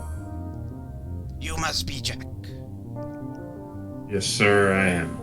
And Hector. Sup? And Jessica. I nod. And Mila. Mm-hmm. Mother told me about you. You left quite the impression upon her. That's hopefully good. Hopefully a good one. So, now we're going to take a ride to go see Goldman at his office. Do you know what this is about? This is about 4 neophytes who destroyed 3 kindred. And what's going to happen to us? I think Goldman is actually planning to hold a trial and let the clan primogens decide. That's what I Miguel, hear. can you remind me what the clan primogens are? They're the leaders of each clan. I have no idea who we chose to be the Ventru primogen. I mean, Goldman was Ventru primogen. He probably just assigned it to Eric. He probably just assigned it to Eric. He didn't give it to How do me. you think, Mr. Rat King, how do you think Goldman thinks about us? Goldman is of the opinion that you guys did good to destroy the Sabbat after their attack. But he wants to make sure this is all handled in an official capacity that doesn't make him look like he is just siding against his enemies. I think he wants to make sure we are all one and united again under his leadership before he accepts war with the Sabbat. You think the rest of the primogen will buy it? I don't know. I don't even know what mother will vote on this. This is sort of to the gang, as I know we're worried about what can happen, but I don't feel that running is even an option. Because if we run, we become enemies of everyone. Everyone will want us captured or dead. That's true. I agree. If you run, I will have to chase you, and I really don't like chasing.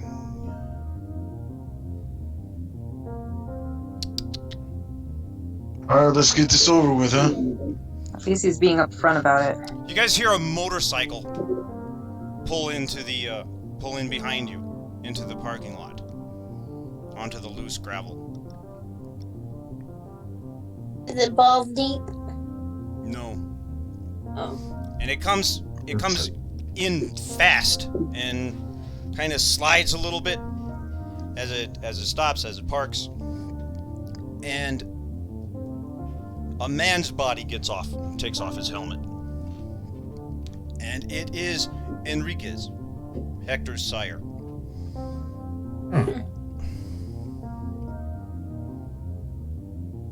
Rat King. Enriquez. You're not taking them tonight. Yes? Yes, I am. And Enriquez comes and he stands up. You know, he stands amongst the four of you.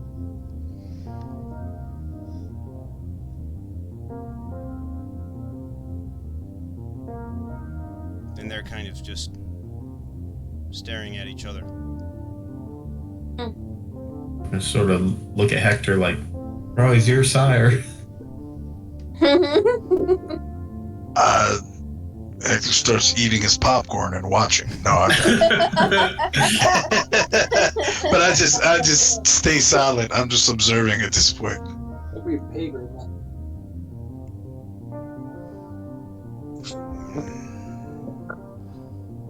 Why are you getting in my way?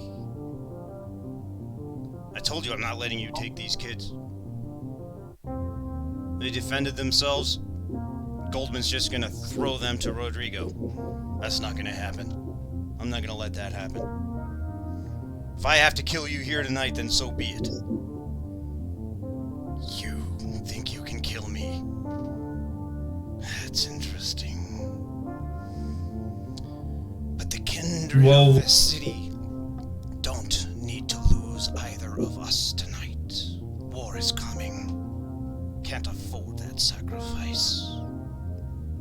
Are you so sure this is just going to be a show trial? I think so, he says. I think so. He's just putting on a show to try and buy us time. And we should. I want to say low and. You want to say what? No, well, I want to let him finish first. I guess, like when he's done talking, I'll say something to the group. I don't remember what I was saying. Go ahead. You said you think it's just gonna be a show trial? Yes. Yeah. It's gonna be a. Yes, he's just trying to buy some time to put everything together, so we can be ready for when this war actually comes, instead of getting it started right now. If he can buy himself a month or two, that's what he thinks. That's great. But no, we should be taking this to the Sabbat now. We should be taking this to Rodrigo and pushing him out of the city. That's what Prince James would do. So I turn to the group and I say low enough, like almost like I'm trying to talk just directly to them, like under my breath, but I know that everybody can hear me. And I go, hey, look, I'm not gonna lie. This guy's kind of an asshole, but he speaks the truth. So I trust him. And if he says we're gonna get fed to the wolves, I ain't going nowhere. I'm staying with him. My gut didn't want me to go in with. Yeah, let's no. Okay. Well, if Well, and he's willing. Enriquez is willing to kind of like put himself on the line here for us too. So. You've never shown me he's a liar. Yeah. well, if war is going to kick off anyway, no matter what, and this is a just delaying tactic to just execute us to buy time,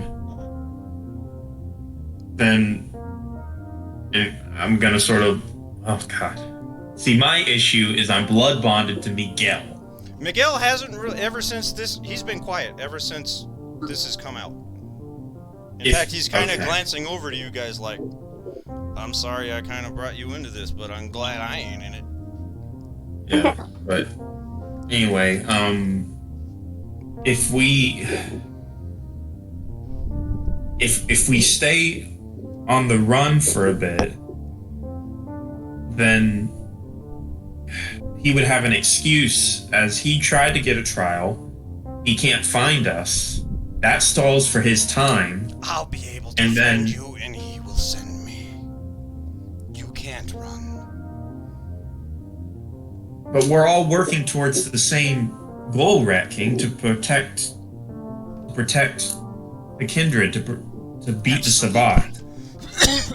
Sorry, Rat King's voice There's- is killing me. There's a bigger picture here. If okay, look. If you try to capture us and we get away, and It won't happen. but let's just say that it happens. You tried to find us, you did your job. It stalls for time so that the forces can be marshaled. And then when the war kicks off, we can rejoin. If the war comes and we're dead, we're down for kindred, some of us have already proven ourselves capable. That you have. We would be an asset to Goldman. This is an ideal scenario for him. If Unless war can actually be avoided. the war's already happened, they killed the prince. There's What he said. He's dead. Enriquez says. What he said. They attacked the prince. There's no sign of the prince. I'm betting on the prince is dead. most likely is dead. I think this is the best option. Do you understand what I'm saying, Rat King?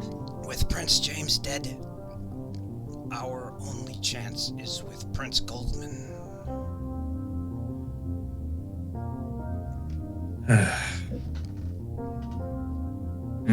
Trust your new prince. I have seen This no is a lot of sign talk that this for will me. be I already- a mock trial. mother won't stand We're- for a fake trial. Yes, but something tells me that if we don't start backing the prince now, we don't walk out of this. Or I just called him the prince. Fuck that. He is your prince now. Oh, jeez. I'm legitimately conflicted, just out of character. I'm very conflicted with this decision. Then I did my job.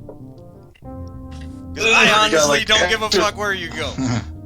Hector's got his arms folded at this across at this point, and has firmly walked over and stood next to Enriquez. I do think Like, running a trial might be kind of fun, but other than that, I really don't give a fuck what the next session is. So.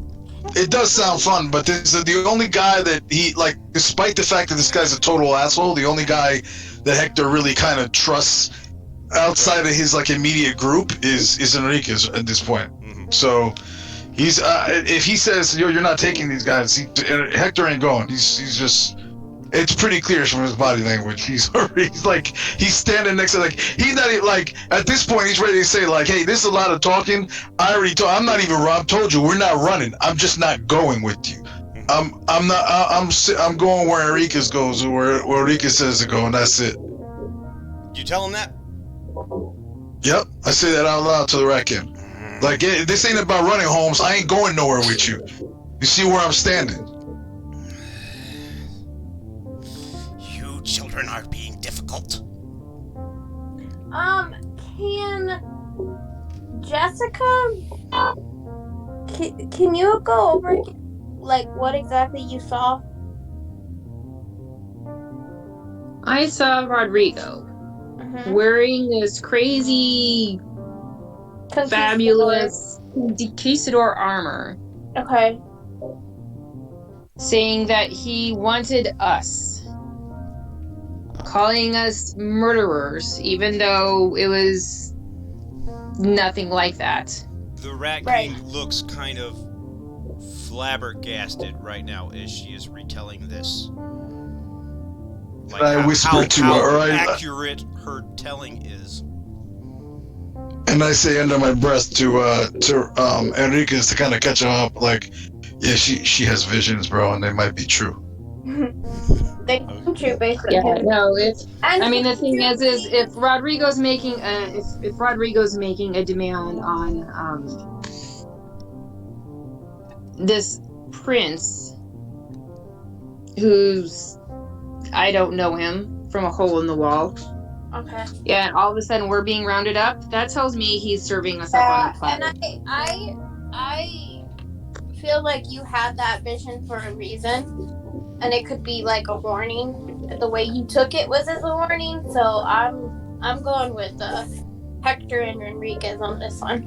So I go and I stand next to Hector and Enriquez. I'm already behind Enriquez. Okay. And then there was Jack in the middle. Yep. Yeah. I say to Jack, come on, Jack. You can't be on your own, bro. Mm-mm. I look at the Rat King, and then I say,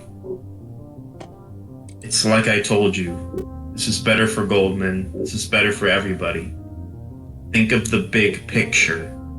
I start to back away from the Rat King, towards the rest of the group. I don't make the decisions. I'm the man of action.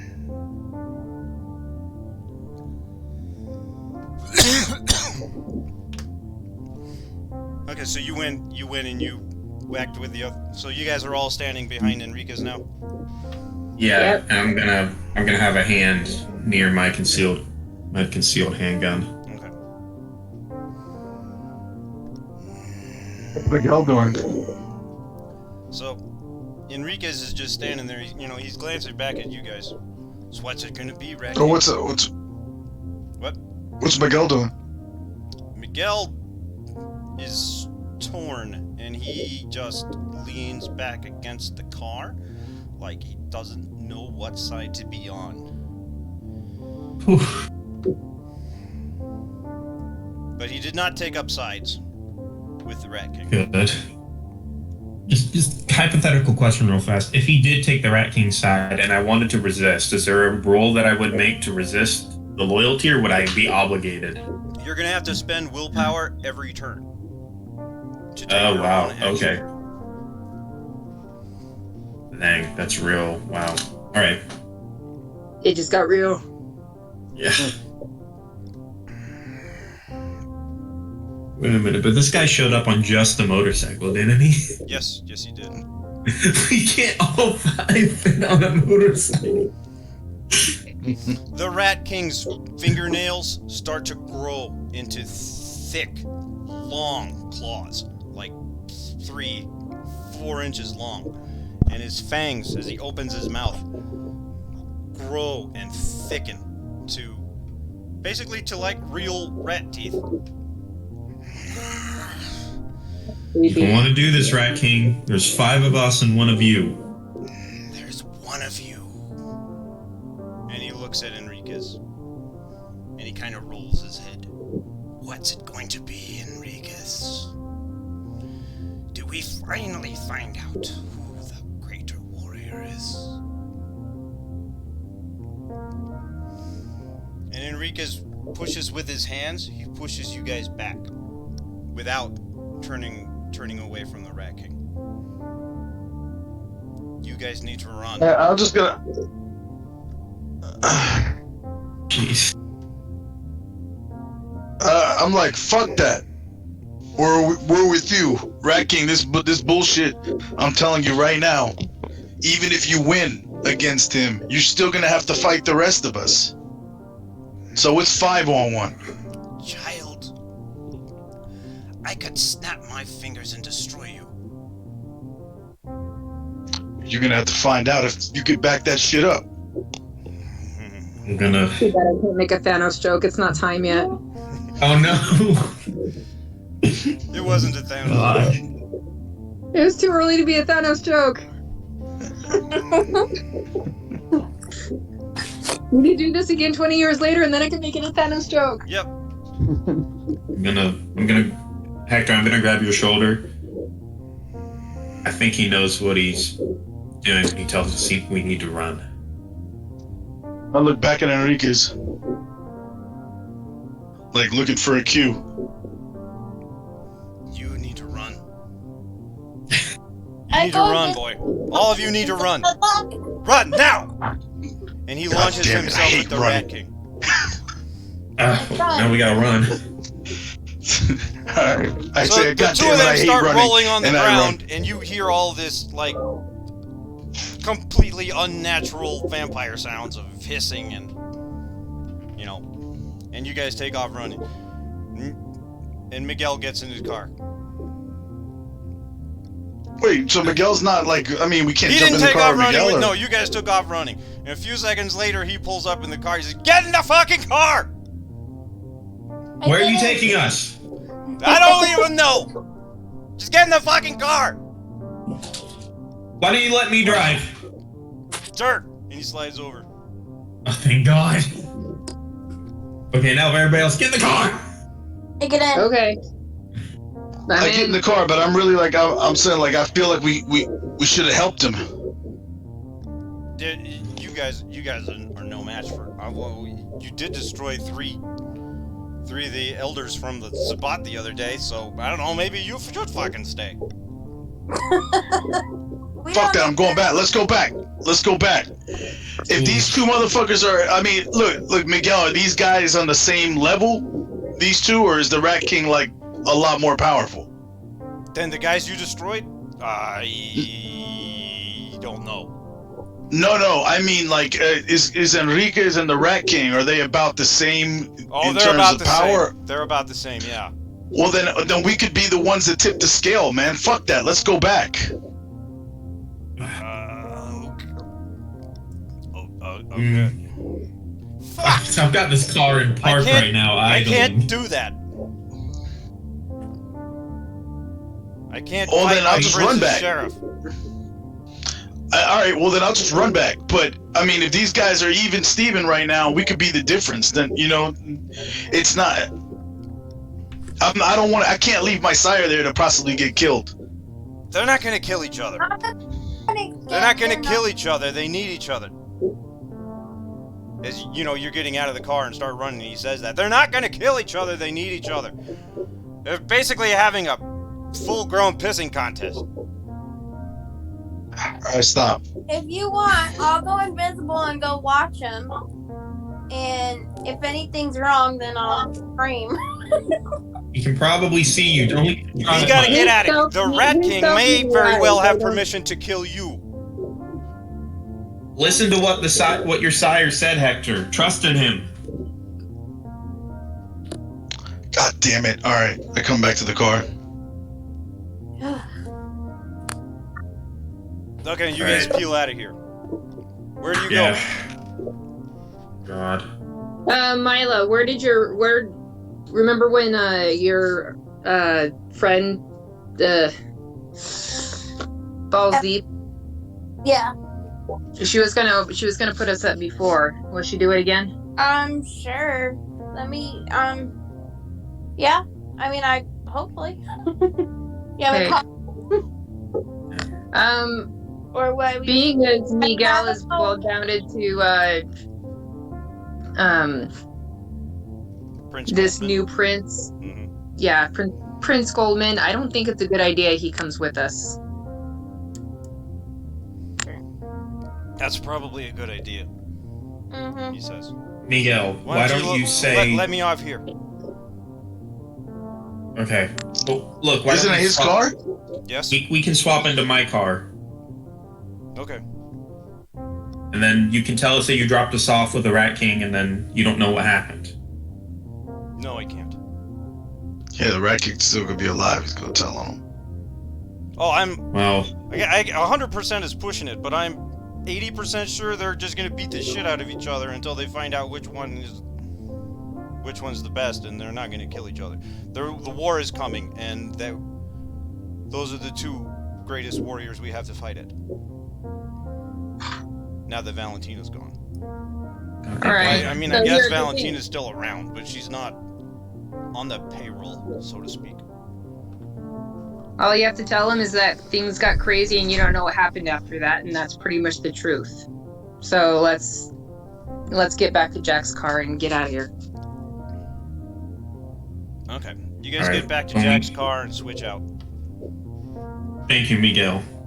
Yeah. And head off. Good luck. You guys better find a good place to fucking hide. Okay. You're gonna have to disappear. And he looks at Mila. He says, you're gonna have to not show up for a while, and you might have just lost your practice doing this. And he looks at Jack, and you may have just lost your position as well. You guys have to hide. Yeah. Shh. Or I can take you to Goldman now and plead your case. No, it's already too late. Yeah. I don't... We don't know what else can happen as far as like a mutiny and stuff anyways either. So Maybe you guys could go hide with Vincent.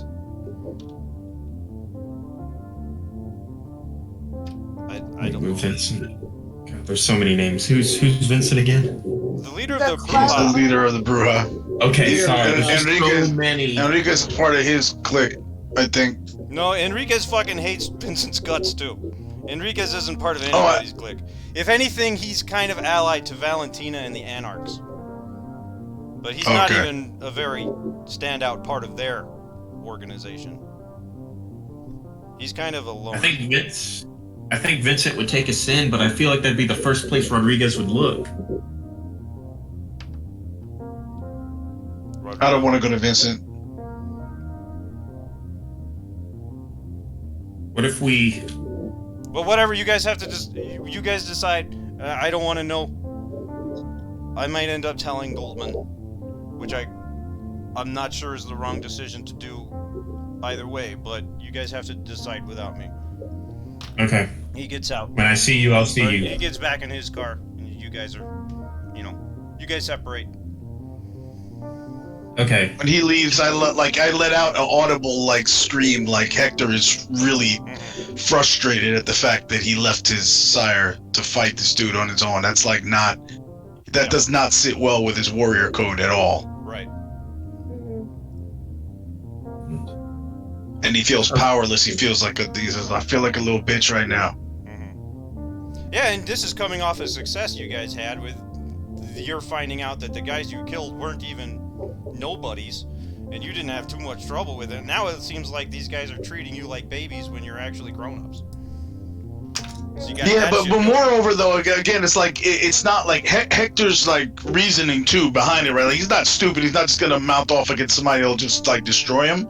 But it wasn't like he was thinking it's not him by himself versus the Rat King. It's not even the four of us versus the Rat King. It's like two guys that are obviously on the same level, and then you're throwing in on top of it 4 additional tipping points. You know, which to me should have been like a flat out. The only reason that he left is because his sire told him to leave.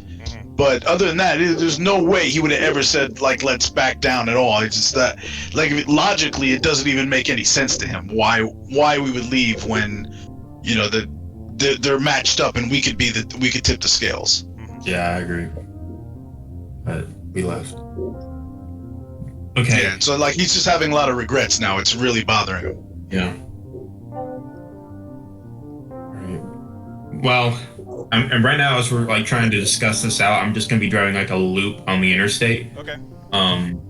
Basically, you know, like a triangle. If that makes sense. Yeah. Well, you can't quite do a circle yet, so yeah, you're just driving. They haven't built the loop yet, where you can just drive a circle around town.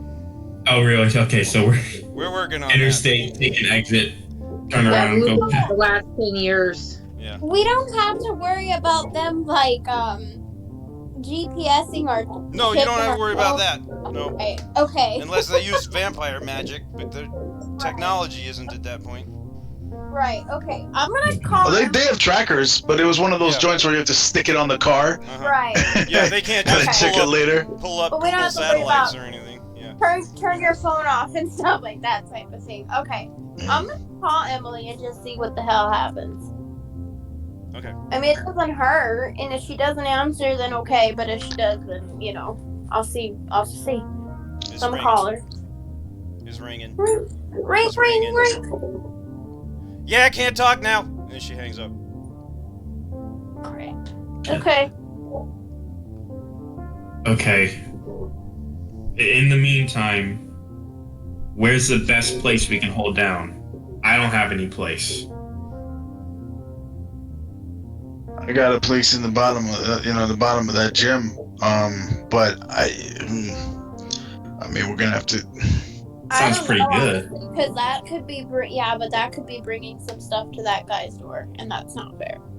Yeah, and then also that gym is frequented by a lot of people. So I mean. Yeah. I don't know who. Yeah, that's. All right. That'd be a last resort. And they probably know Jessica's address, right? Yep. I guess in the meantime we can try a motel somewhere. Does anybody have cash? What was the motel that Emily was going to put us at? Oh, that's a good question. I know it was in the Northeast and it was kind of a dumpy one, but that's probably pretty good. That's perfect. All right. You guys head there. Yeah, we'll head in that direction. I'm gonna text her and just say like, call me back when you can, please. And we wait. You get a text back from her a couple minutes later that shows the same erect penis with balls deep written across it, and it says, "Is at war." Oh, jeez. Well, if we can't help your sire, maybe we can help her. Yeah, I don't know where she is. God. I just typed where. Just to see if there's any chance she could tell us.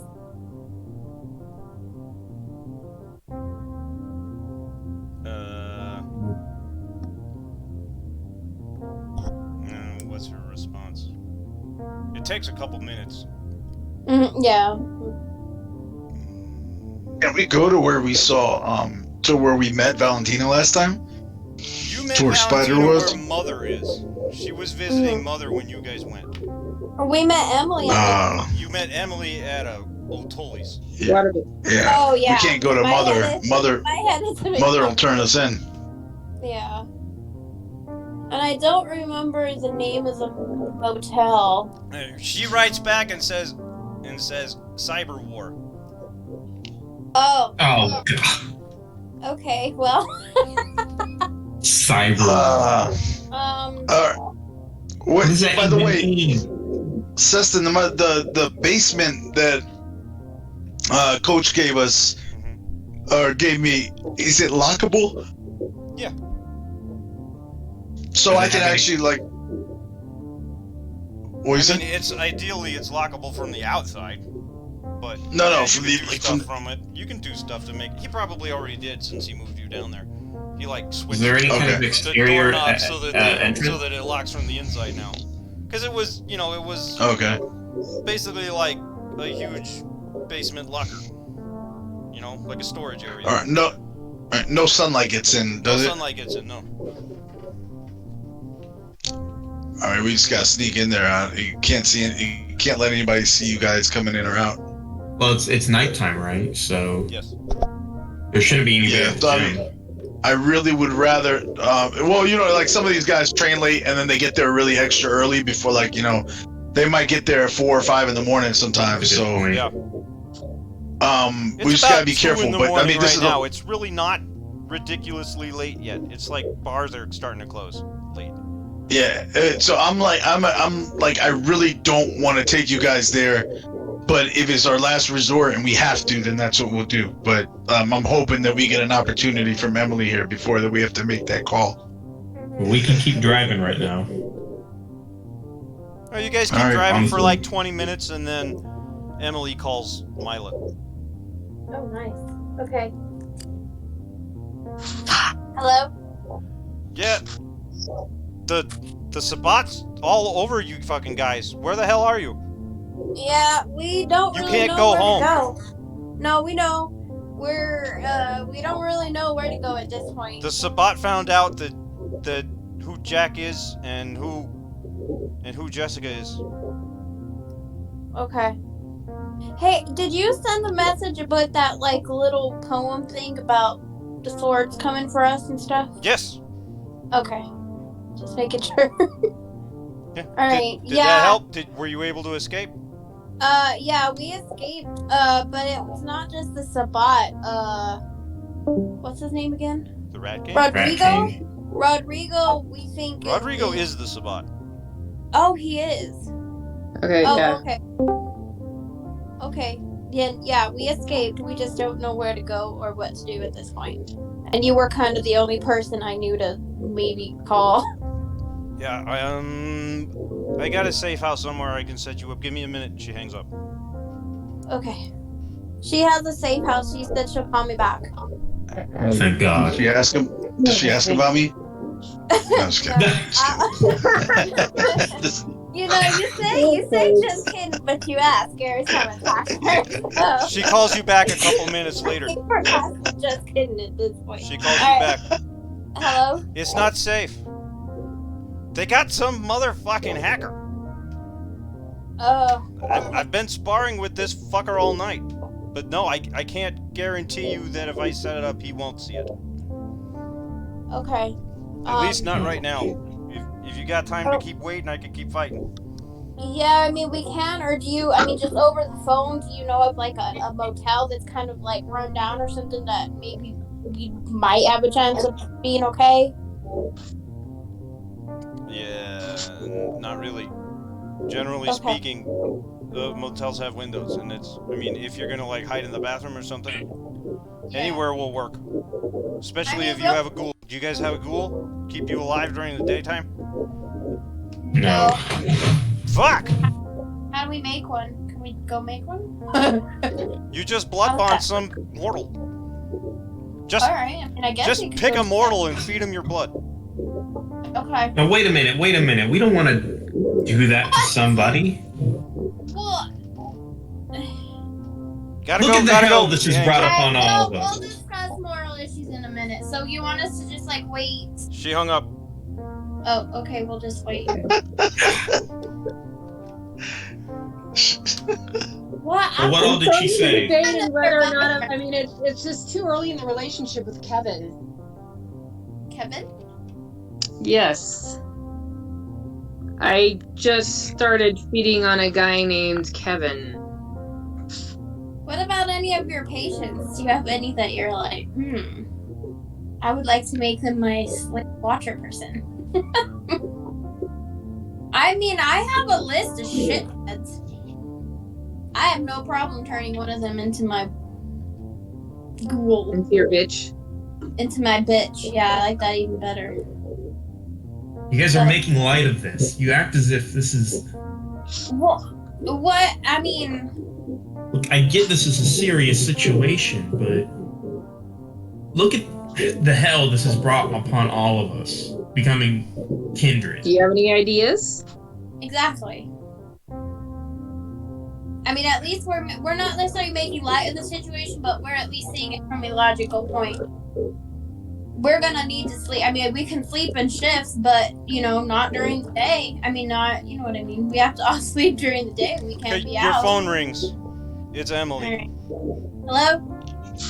Yeah, it takes 3 feedings to make a ghoul completely loyal, but with 1, he's already got a good head start, and, it's better than nothing. Okay.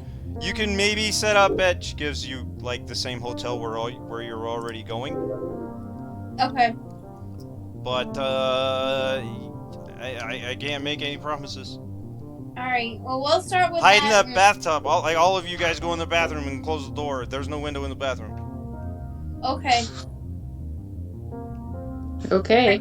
We'll start with that. Thank you. Good luck. Make sure we put up the do not disturb sign. Yeah. God damn it. If this sounded like a real, clusterfuck for tonight, we might just want to chance it at the gym. Let's just do it for tonight, and then we'll figure shit out tomorrow. But if they know who Jessica is and they know who Hector is, who Jack is, you don't think they know who you are in the gym that you go to? Wait, they know who I am? Oh, yeah, my bad. Emily said they know who you are and they know who Jessica is, and you all cannot go back. Sorry. For some reason, I just thought... Yeah, so, honestly, Hector, they probably know the gym that you go to, and I don't want to bring that upon somebody that's been helping you out, you know what I mean? Alright. And you're already... Oh! You're already dealing with a bunch of stuff, so... To add Just that my cat. I'm more worried about my cat right now. Well, I mean... I finally got him to chill out after my change, and... Yeah. God, I've got to make a call. While we're driving, I'm gonna call my wife. Okay. Yeah. She answers. What? What's wrong? All right, Jennifer, I need you to listen to me. Okay. All right. Get awake.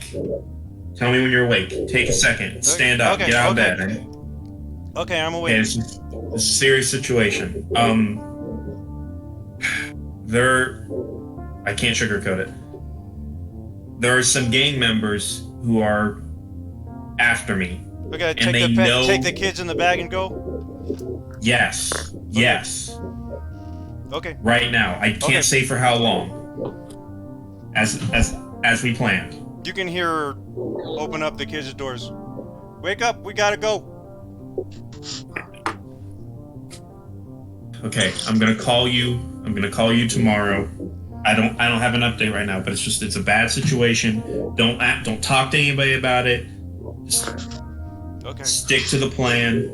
Stay quiet. Go to the place we talked about. Okay. All right. I'll call you back later. All right. It's a messed up situation. I love you. Love you too. Be safe. All right. Bye.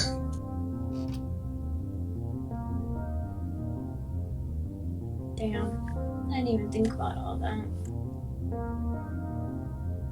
This is why I wanted to do the trial. At least it would just be me who died. Fuck!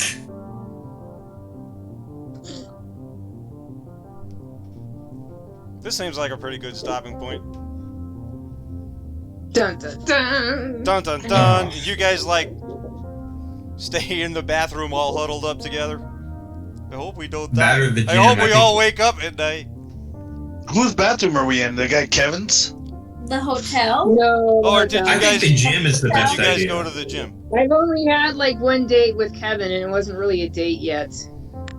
I vote Okay, gym. I thought we said that we weren't going to the gym because it puts Yeah, I did too. the coach in. I Right. thought No, you we guys didn't were go just to the gonna gym. get We a went to shitty the hotel hotel room bathroom. and hide in the bathroom with the Yeah. Do we have sign money? outside. Do we have money? Because my guy doesn't have any money. I have money. And I have some cash. Okay. It's not. It's Yeah, like you're- Well, it's like $30. It's not that expensive to stay a night here, especially when you show up already. Well, I guess you're staying more than one night because checkout is in the morning, and you guys aren't gonna do that. So it's like Yeah. $60. Yeah, you got that. No problem. sounds like the worst bathroom orgy ever. Ugh.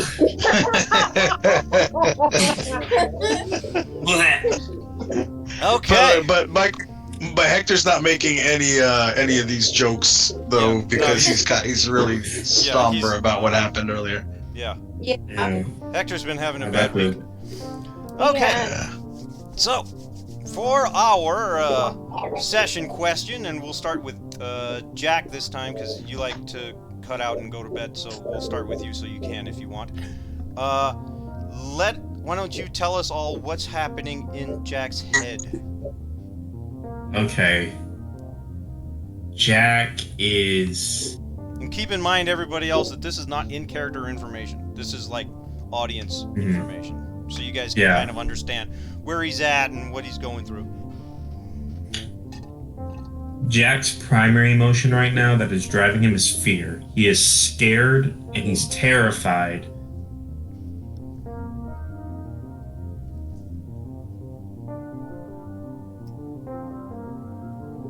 He's seen what they can do. He knows that they do not care about any publicity. They blew up a hotel. What's blowing up his house and killing?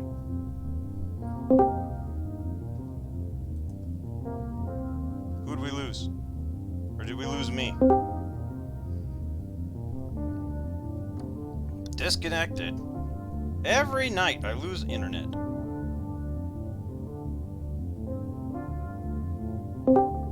Am I back? No. I lose internet every day. I lose internet every day. This is stupid. For anybody listening in on the future, I apologize that my internet is shit. But it usually comes back in like 2 minutes or less. There, we should be reconnected.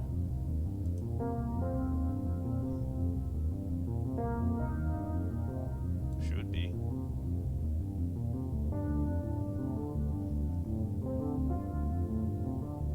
I guess we'll drop it and reconnect. Connect.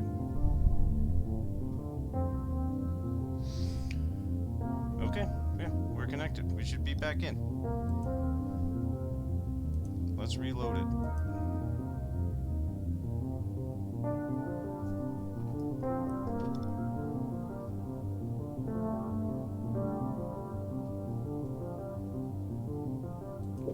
The recording doesn't pick you up. Okay, I'm back. Yeah. Money, John. So what did you miss, Dustin?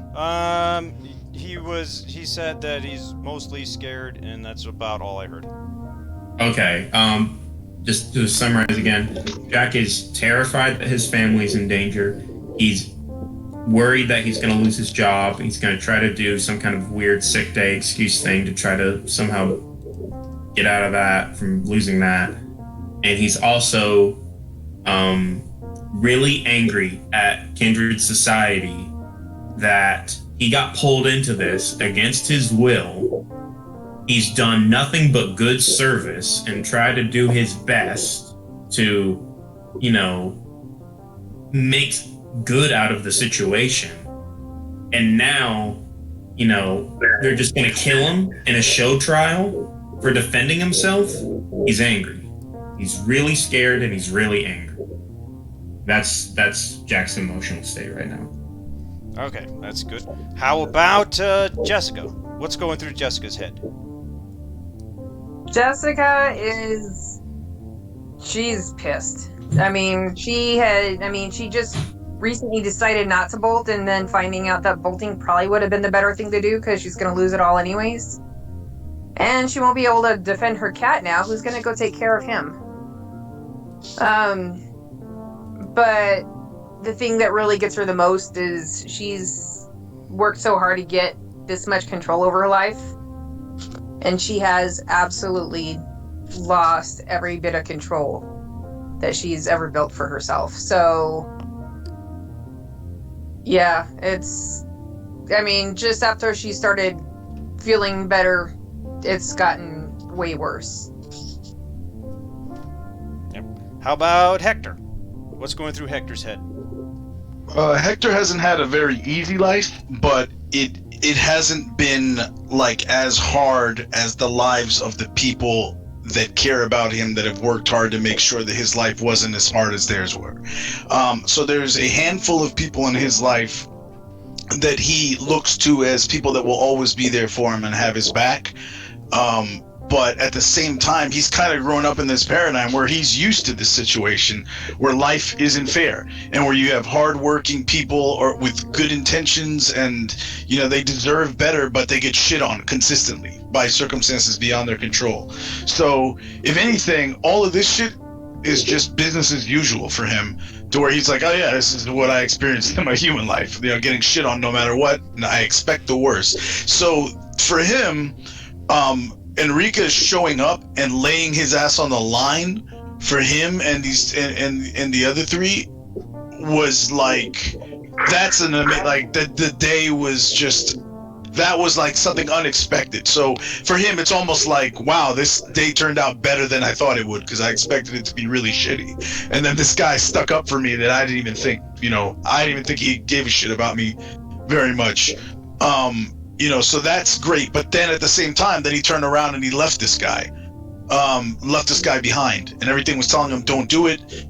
But he felt like, the people in his group kind of like leaned on him heavy to go. And then Enriquez told him to go, and then he feels like this was a situation, he made an on-the-spot decision, and he feels like he made the wrong decision. That's gonna mess with him, especially if something bad happens to Enriquez. He's gonna have a lot of trouble forgiving himself. So that's kind of where it's at. All right. And how about Mila? What's going through Mila's head? First of all, I think that she is feeling bad, I guess, for like Jack. I guess for all three of them, honestly, because they all have like people in their lives that they care about that are now in danger.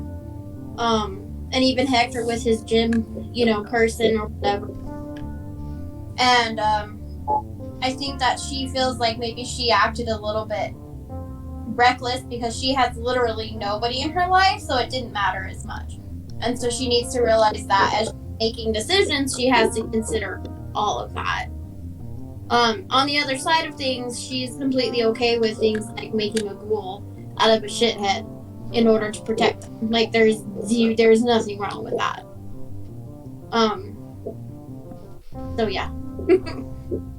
Oh, okay. Can I add? I'm sorry. That the moment at when Jack calls his family is another moment where Hector then even feels a little shittier, or shittier as well, because then he realizes again all his paradigms have been self-centered, and this guy's family is just now in severe danger. He didn't even think about that, and Hector's own actions probably affected that as well. I think that was like a big moment for all of us to just be there and hear that conversation and that fear of like, oh shit, like yeah. Actual family in his life that he could lose. Yeah. But remember, and again, like with this situation with like the with the lady from the bar, right? Like Hector was the first one to take this hardcore stance, right? The whole standing over by Enriquez, he said first before anybody, I'm not going anywhere, crossing his arms. Like he took that stance, which he kind of like recognizes, even though he's not saying it out loud, that like he's he again kicked something off that the rest of the group kind of ended up following suit with, and now this, you know, the rash action again results in potentially hurting somebody that, you know, didn't deserve that. All my Right. sessions just keep piling up extra guilt on poor Hector. Yeah. Oh, man. He's a hothead. He's a hothead, and he's reacting, and then he's paying for it, and he's not, you know, and he says he's gonna do better, but then he does the same exact shit in a different way. Well, I really expected you guys to somehow end up going to the trial, so this is neat. All right, I have to decide what happens next. I You're the really guy that thought I was convinces going to not run a to. trial and get a bunch Yeah. of serious guest friends to come and run the trial for me. You brought the motorcycle dude flying in, going, "Don't go! He's gonna cut your head off." So Yeah. we like, you know, I thought that was the message. Don't go. Mhm. The mission too, so. And then you sent us a dick pic telling us not to go too. Yep. All signs pointed to no trial. Well, Yeah. you guys the guy are. was like, "It's a show trial." Yeah. I was like, "Oh god." You guys have the closest relationship to the Anarchs, and the Anarchs are very anti-Goldman. So even if Goldman was honestly going to run a trial, or even run a fake trial, just to show that to Rodrigo that he had a trial, you know, and he wasn't going to do anything to you guys, the people who told you that are people that you guys know hate Goldman. And that didn't even occur to you Exactly. at I all. don't know that. All I know is what I saw, and you know, I didn't feel good about it. And You have I just- 4 factions in my mind, running these right guys now, are- and they all don't like each other. yeah, Yeah, but I feel like Enrique is a guy I haven't seen a lot of trickery out of. Yep. And what he said made sense. And the reason they hate Goldman seems to be, like, by all accounts, everybody who talks about him is they don't like him because he seems shady. Yep. So, you know, so Vincent then if you're too, telling for me that that he's going to matter. be shady, I'm probably going to believe you. Uh-huh. So, Yeah, it's a. and as much as Hector says Enriquez is an asshole, like, they both are, and so he kind of relates to him, you know. Yep. Just Enriquez is a little more of a crusty asshole than Hector is. Being Hector will some get there, give version him a of few an years. asshole is kind of a kindred thing, and I hope that that's starting to come off to you guys. Yeah. Now I need to start showing you that the Anarchs aren't heroes, and they're assholes too. So, yeah, we gotta dive into some Nice. Anarch shit. This is such a rough situation. Oh my gosh. So we're gonna have to make I'm- a faction of 4. yeah, Who knows? I'm really impressed. Maybe by you the guys tense- run away, and in 20 years we're gonna be telling Dallas by night. Well, I'm really impressed by how well you were able to put together like such a difficult choice and really make the consequences like seem like Where both sides tangible suck. on both sides. Yeah. Uh-huh. Thanks. I spent like 2 weeks trying to, you know, I put it together today, but I had ideas that were sprouting from, Mhm. you know, like 2 weeks of ideas. Like, what if this happens and this? And then I had to decide what the actual plan of Goldman is. And I had to decide what the actual plan of the Rat King is, what the actual plan of Rodrigo is, and nobody trusts anybody. Yep, I think you guys are starting to get a feeling for kindred society. Nobody trusts anybody. Nice. Cool! Except us 4. Except you 4. And Yep. you know, I'm trying not to be like, what, you know, to seem like one of those like, hey, I'm just gonna fight my way through everything. But you know, it's I'm also trying to stay true to characters. So Mhm. you Yeah, know, I mean I was ready that's to his submit to way the out trial. of it. Yeah, he gets in a corner, and Yeah. that's his way out of it. Right. Mhm. But I mean, you know, just so the rest of you don't think like this isn't gonna be me every time going, let's just fight, you know, like. Yeah. But I think like you asking to I fight thought, made let's perfect fight. sense. Yeah, it did. Uh-huh. Yeah, and again, I was triggered by Enriquez coming in. If he hadn't come in, my guy was. I thought we're going to trial, and then that's fine, you know. So I was purposefully not trying to be too much like all brawn there, you know.